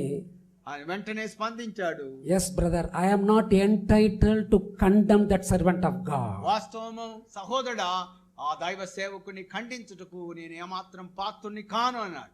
Who can condemn? నిజంగా ఎవరు నేరం మోపువాడెవడు? It is Christ that died. నిజంగా క్రీస్తు, మరి చనిపోయిన క్రీస్తే శిక్ష విధించువాడు. Today he may be in this way, but tomorrow God can change. నిజంగా ఈ రోజు అలాగుండవచ్చు, రేపటికి దేవుడు మార్చవచ్చునేమో. But who are you to condemn? నీవు నేరం మోపడానికి నీవెవడవు? What power you are having? In what way you are deserved? నీవు నేరం మోపడానికి నీవెవరు? ఎటువంటి అధికారం నీవు కలిగి ఉన్నావు? See, I replied only through the word of God. నేను దేవుని వాక్యం మూలంగానే జవాబు చెప్పాను. That silenced all the. నిజంగా ఆయన వెంటనే నెమ్మదిగా అయిపోయాడు. So what is our privilege? నిజంగా మన ఆధిపత్యము, అధికారము, మన అంతస్తు ఏంటి? Who am I? నేను ఎవరు? In Romans 8:29-30 it is recorded. 8:29-30 చెప్తుంది. For whom God foreknew them, he also did predestinate to be conformed to the image of his Son. And moreover, whom he did confirm, them he also called. Whom he called, them he also justified. And whom he justified, them he also glorified. What shall then we say to all these things? If God be for us, who can be against us? ఎందుకనగా తన కుమారుడు అనేక సహోదరులు జ్యేష్ఠుడగినట్లు దేవుడు ఎవరిని ముందుగా ఎరుగును, వారు తన కుమారునితో సారూప్యం గల వారగుటకు వారిని ముందుగా నిర్ణయించును. మరి ఎవరిని ముందుగా నిర్ణయించునో వారిని పిలిచును, ఎవరిని పిలిచునో వారిని నీతిమంతులుగా తీర్చును, ఎవరిని నీతిమంతులుగా తీర్చును వారిని మహిమపరచెను. God foreknew me. నిజంగా దేవుడు మనలను ఎన్నుకున్నాడు. He predestinated me even before the world began. నిజంగా దేవుని యొక్క వాక్యమును పంచుటకు మనల్ని నిర్ణయించుకున్నాడు. He called me. ఆయన మనల్ని పిలిచాడు. He justified me. ఆయన మనల్ని నీతిమంతులుగా చేశాడు. He glorified me. ఆయన మనల్ని మహిమపరిచాడు. Why I should worry concerning anything in this world? నిజంగా భూ సంబంధమైన వాటి మీద ఎందుకు అక్కర్లేని వారముగా ఉన్నామంటే, If anybody is accusing me, whether I should take worry about that? నిజంగా ఎవరైనా వచ్చి నువ్వు ఏదైనా చింత కలిగి ఉన్నావని అడిగితే, The Bible says, if God be for us, who can be against us? నిజంగా దేవుడు మన పక్షమందు ఉన్నప్పుడు మనకు విరోధి ఎవడు? Nobody can come to condemn us.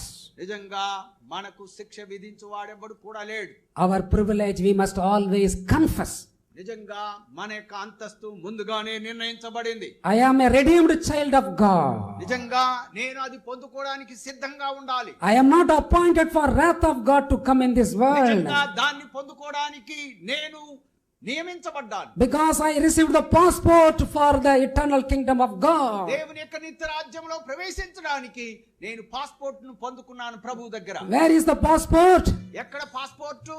John 1:12 says, యోహాను 1:12 చెప్తుంది, as many as received the Lord Jesus Christ in their heart with belief, they are given a certificate, they are the sons and daughters of the Almighty అందరూ God. అంగీకరించరు వారందరూ దేవుని కుమారులగుటకు ఆయన అధికారం అనుగ్రహించి ఉన్నాడు. Now I am the son of God. నేను దేవుని కుమారుని. ఇప్పుడు I am not the son of N. Sivaramakrishnan.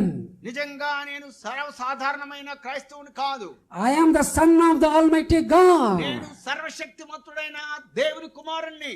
Where is the visa? నిజంగా ఎక్కడ వీసా అని మనం చూస్తే, In the world we need a passport and visa to visit a particular country. నిజంగా ఆయన రాజ్యంలోనికి ప్రవేశించడానికి ఆయన మనకు వీసాను అనుగ్రహించువాడు. Even for the eternal kingdom of God we have to receive passport and visa. నిజంగా దేవుని యొక్క నిత్య రాజ్యంలో ప్రవేశించడానికి ఆయన మనకు వీసా పాస్పోర్ట్ నిచ్చి ఉన్నాడు. With passport alone we cannot enter into the kingdom of God. నిజంగా ఈ పాస్పోర్ట్ లేకుండా మనము దేవుని యొక్క నిత్య రాజ్యంలోనికి ప్రవేశించలేము. Because the Nicodemus he received only a passport. నిజంగా ఆయన దగ్గర నుండి ఆ పాస్పోర్ట్ ను పొందినప్పుడే మనం అందులోనికి వెళ్ళగలం. I am a great scholar in the Israel. నేను తండ్రిని ఇశ్రాయేలీయులకు, I am a preacher.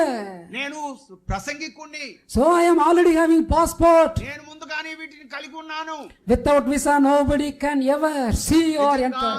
ఆ వీసా పొందకుండా మనం ఎవరు కూడా వెళ్ళలేము. Where is the visa? 2 Corinthians 6:17-18 says, 2 కొరింథీయులకు రాసిన పత్రిక 6:17 చెప్పబడి ఉన్నది, Therefore come out from among them and be separate and touch not unclean things, then I will receive you. కాబట్టి అపవిత్రమైన వాటన్నిటిని కూడా విడిచిపెట్టి ఆయన దగ్గరికి వచ్చి ఆయన అంగీకరించిన వారు ఆయన పిల్లలై ఉన్నారు. I must come out from this wicked world. నిజంగా ఆయన మరి వారసులము. I must separate myself from the wicked company, ungodly company. మనము ప్రత్యేకింపబడిన వారము. And I must take participation in the holy congregation of God. నేను దేవుని యొక్క పరిశుద్ధ రాజ్యమునకు పరిశుద్ధుడిగా పిలువబడిన కుమారుని కుమార్తెను. This is the passport and visa for all the believers కాబట్టి too. విశ్వాసులందరికీ దేవుడు అనుగ్రహించిన పాస్పోర్ట్ వీసా ఇది. Lastly, fifth point, ఆఖరిగా 5వ అంశం మనం చూసినట్లయితే believers victory. విశ్వాసుల యొక్క విజయము. Where is my victory? ఎక్కడ నా విజయము? The Bible says, quoting the Old Testament also, మనం మరి పాత నిబంధన గ్రంథంలో కూడా చూసినట్లయితే, though it happens as it is written that we are killed all the day long and are accounted as sheep for the slaughter, yet who shall separate us from the love of God? నిజంగా உமது நிமித்தம் எந்நேரம் கொல்லப்படுகிறோம், அடிக்கப்படும் ఆయన ஆடுகிறோம். నిమిత్తము అనేక దెబ్బలు, కష్టములు, శ్రమలు, చంపబడినను క్రీస్తు ప్రేమ నుండి మనల్ని ఎడబాపు వాడెవడు? Who shall separate? ఎవరు మనల్ని ఎడబాపగలడు? Shall tribulation or distress or persecutions or famine or nakedness or peril or sword? In all these things we are more than the conquerors through him that loved us. కష్టమైనను, శ్రమైనను, మరణమైనను, ఖడ్గమైనను, దేవదూతలైనను క్రీస్తు ప్రేమ నుండి మనల్ని ఎడబాపు వాడెవడును లేడు. I am persuaded that neither death nor life nor angels nor principalities nor things present nor things to come, neither height nor depression nor any other creature shall be able to separate me from the love of God in Christ Jesus. మరణమైనను, జీవమైనను, ఖడ్గమైనను, దేవదూతలైనను, శ్రమైనను క్రీస్తు ప్రేమ నుండి ఎవరిని కూడా ఎడబాపలేరు.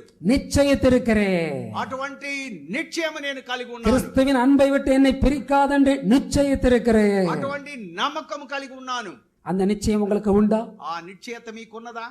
When we lose that certainty, నిజంగా మనం వాటిని அந்த நிச்சயத்தை நம்ம இழக்கும்போது ఆ నిశ్చయతను మనం పోగొట్టుకున్నప్పుడు the devil slowly brings all these problems in our life and he makes us to take a negative direction towards hell.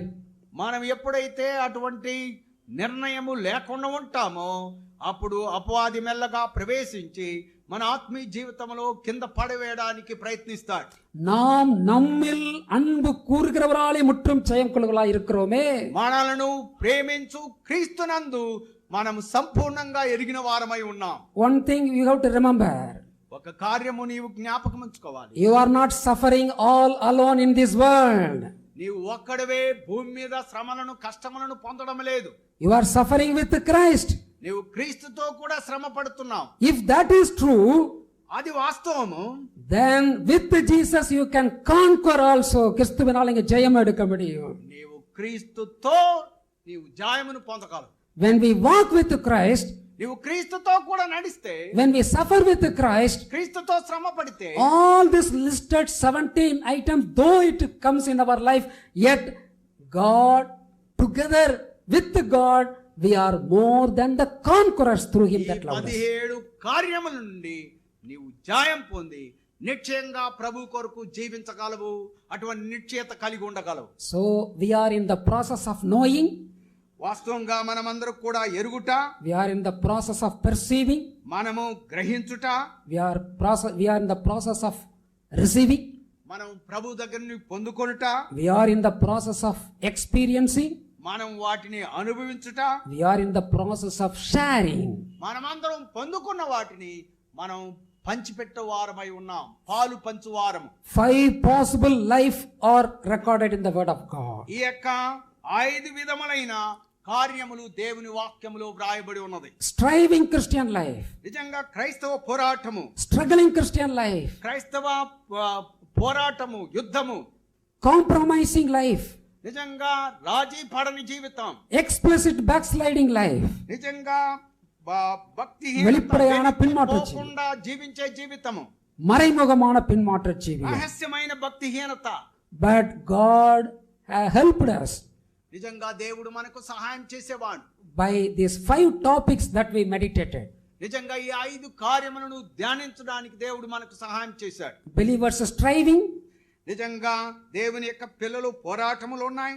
விசுவாசியின் போராட்ட ஜீவியம், విశ్వాసుల యొక్క పోరాటం ఉంది, మూల్గులు ఉన్నాయి. விசுவாசியின் சுதந்திரம், విశ్వాసుల యొక్క స్వాస్థ్యం ఉంది.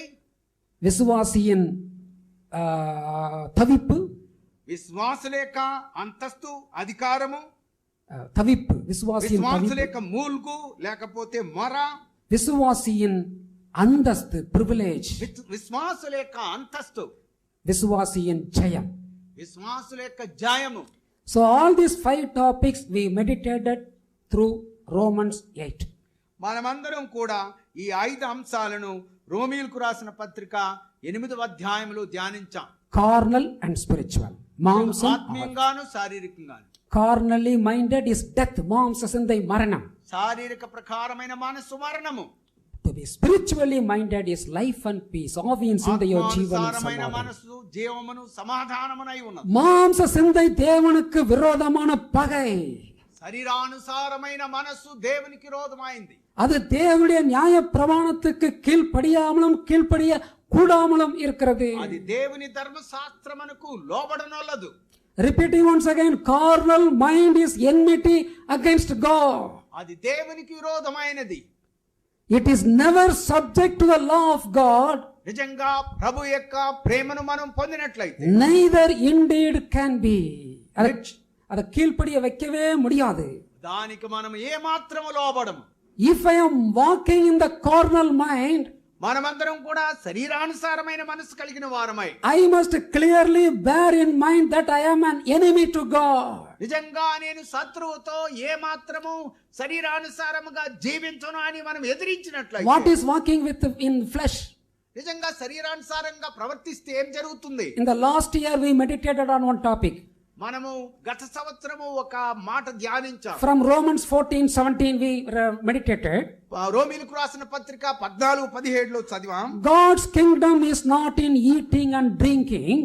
మనము తినుచు త్రాగుచూ ఉన్నట్లయితే தேவனுடைய ராஜ்யம் புசிப்பும் குடிப்பும் அல்ல, దేవుని రాజ్యము తినడము త్రాగడము కాదు, அது நீதியும் சமாதானமும் பரிசுத்த ஆவியால் உண்டாகும் சந்தோஷமுமாய் இருக்கிறது. నీతియు సమాధానమును పరిశుద్ధాత్మ యందలి ఆనందమునై ఉన్నది.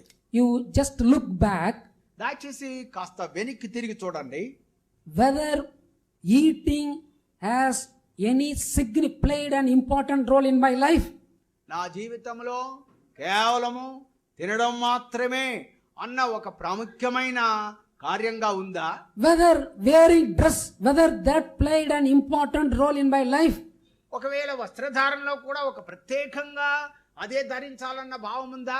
All other luxurious spendings, whether that has played any important role in our life. నిజంగా ఇతర అనవసరమైన కార్యాలు మన జీవితంలో ప్రధాన పాత్ర వహిస్తూ ఉన్నాయా? If it played an important role, then it is clear that I am walking in the carnal mind. ఇవన్నీ మీరు ఆలోచించి ఇటువంటి భావము మీరు కలిగి ఉన్నట్లయితే ఇవన్నీ కూడా శరీరానుసారమైన మనస్సు. What was God's role in your life? నిజంగా దేవుని యొక్క పాత్ర నీ జీవితంలో ఏంటి? Many roles can come in your life. నిజంగా నీ జీవితంలో అనేక పాత్రలు ఉండవచ్చు. You may plan so many roles in so many places. నీవు అనేక ప్రణాళికలు అనేక స్థలాల్లో నీవు కలిగి ఉండవచ్చు. But the important question is, what is God's role in the coming year 2013 in your life? 2013వ సంవత్సరంలో దేవుని పాత్ర నా ఎడల ప్రాముఖ్యమైనది ఏది అని మీరు ఆలోచించాలి. That is in your hand. అది నీ చేతుల్లో ఉంది. As I told, it was in the wise man told, it is in your hand, so it is in your hand. ఆ జ్ఞాని అన్నాడు, ఇది నీ చేతుల్లో ఉంది అన్నాడు. My prosperity, it is depends upon me. నా క్షేమము మరి నా చేతుల్లో ఉంది.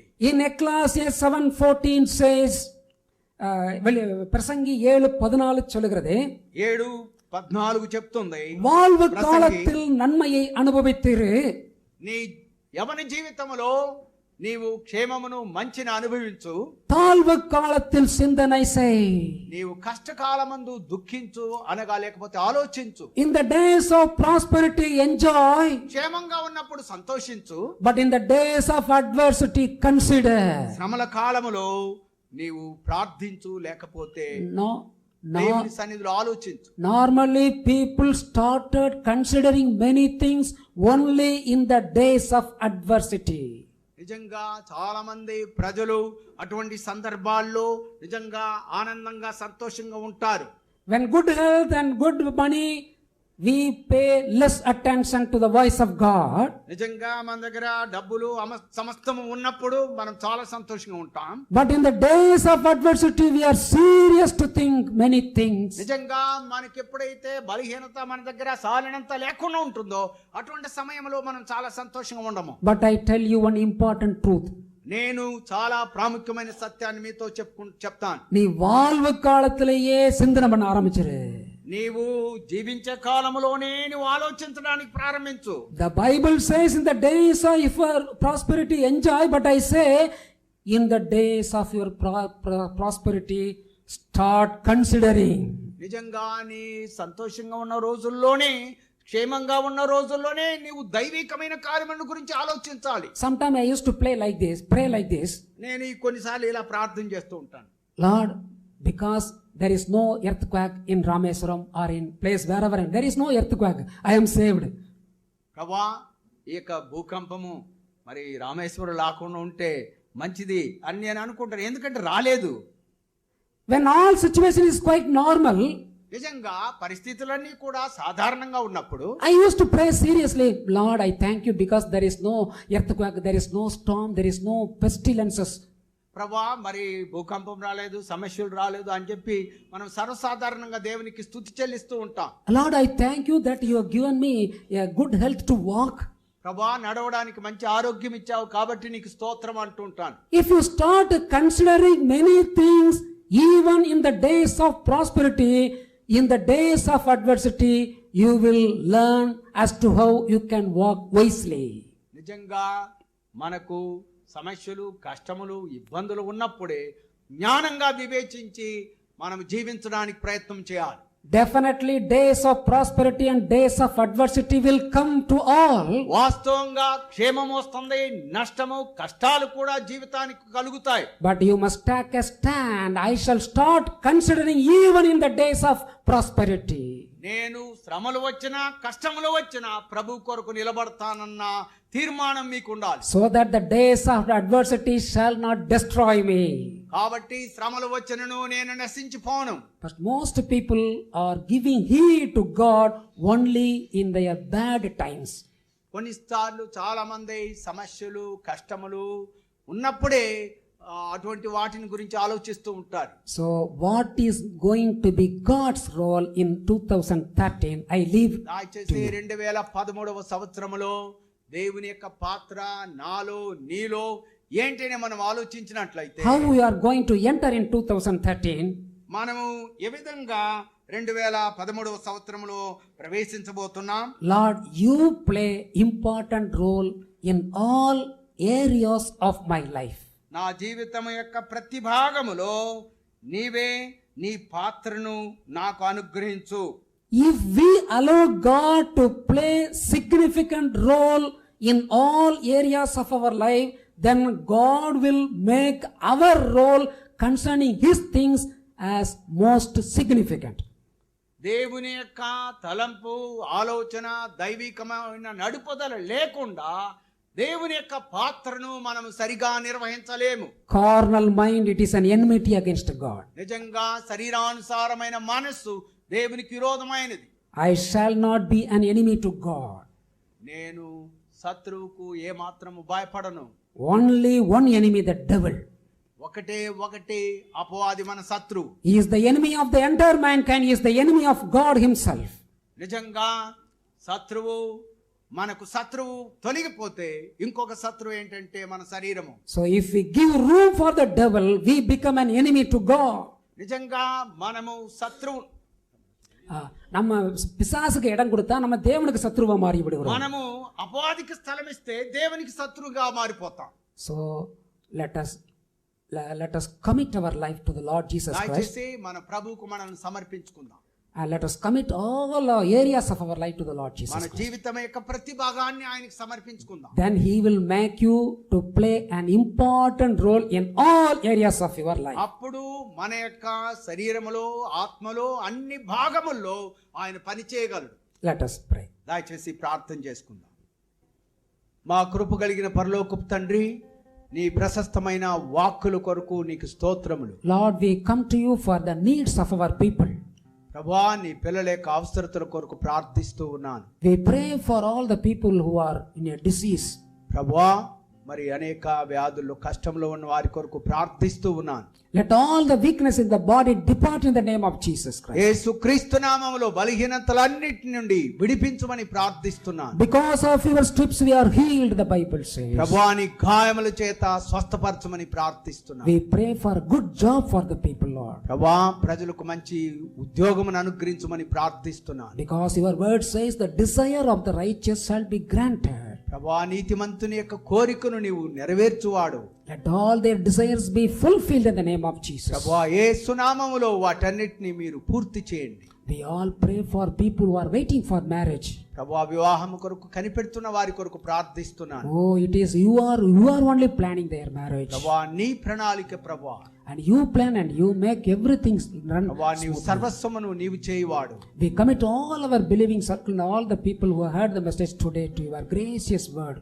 ప్రభువా, నీ యొక్క కృపా వార్తను మా అందరికీ ప్రభువా మీరు అనుగ్రహించినందుకు స్తోత్రములు. Let all their lackings be fulfilled by the richness in Jesus Christ. నీ కృపా మహదైశ్వర్యములో ఉండి అందరి యొక్క కోరికలను సిద్ధింపచేసి ఆశీర్వదించండి. Whatever that is left behind in this 2012, let all these things be fulfilled in the coming year. ప్రభువా, ఈ 2012వ సంవత్సరంలో వేటి కొరకై మేము ప్రార్థించాము వాటన్నిటిని కూడా మీరు సంపూర్ణంగా అనుగ్రహించమని ప్రార్థిస్తూ ఉన్నాం. Let the shade of the Most High God guide them and counsel them and follow them wherever they go. ప్రభువా, మమ్మల్ని అందరినీ కూడా మీరు బోధించి నడిపించండి. Giving all honor and glory to your most precious name, we pray this prayer, the prayer answering name of our Lord and Savior, Jesus Christ. సమస్త ఘనత మహిమ ప్రభావములు నీకే చెల్లించుకుంటూ ప్రార్థనకు జవాబిచ్చే యేసు నామములో ప్రార్థించుచున్నాము తండ్రి. Amen. ఆమేన్.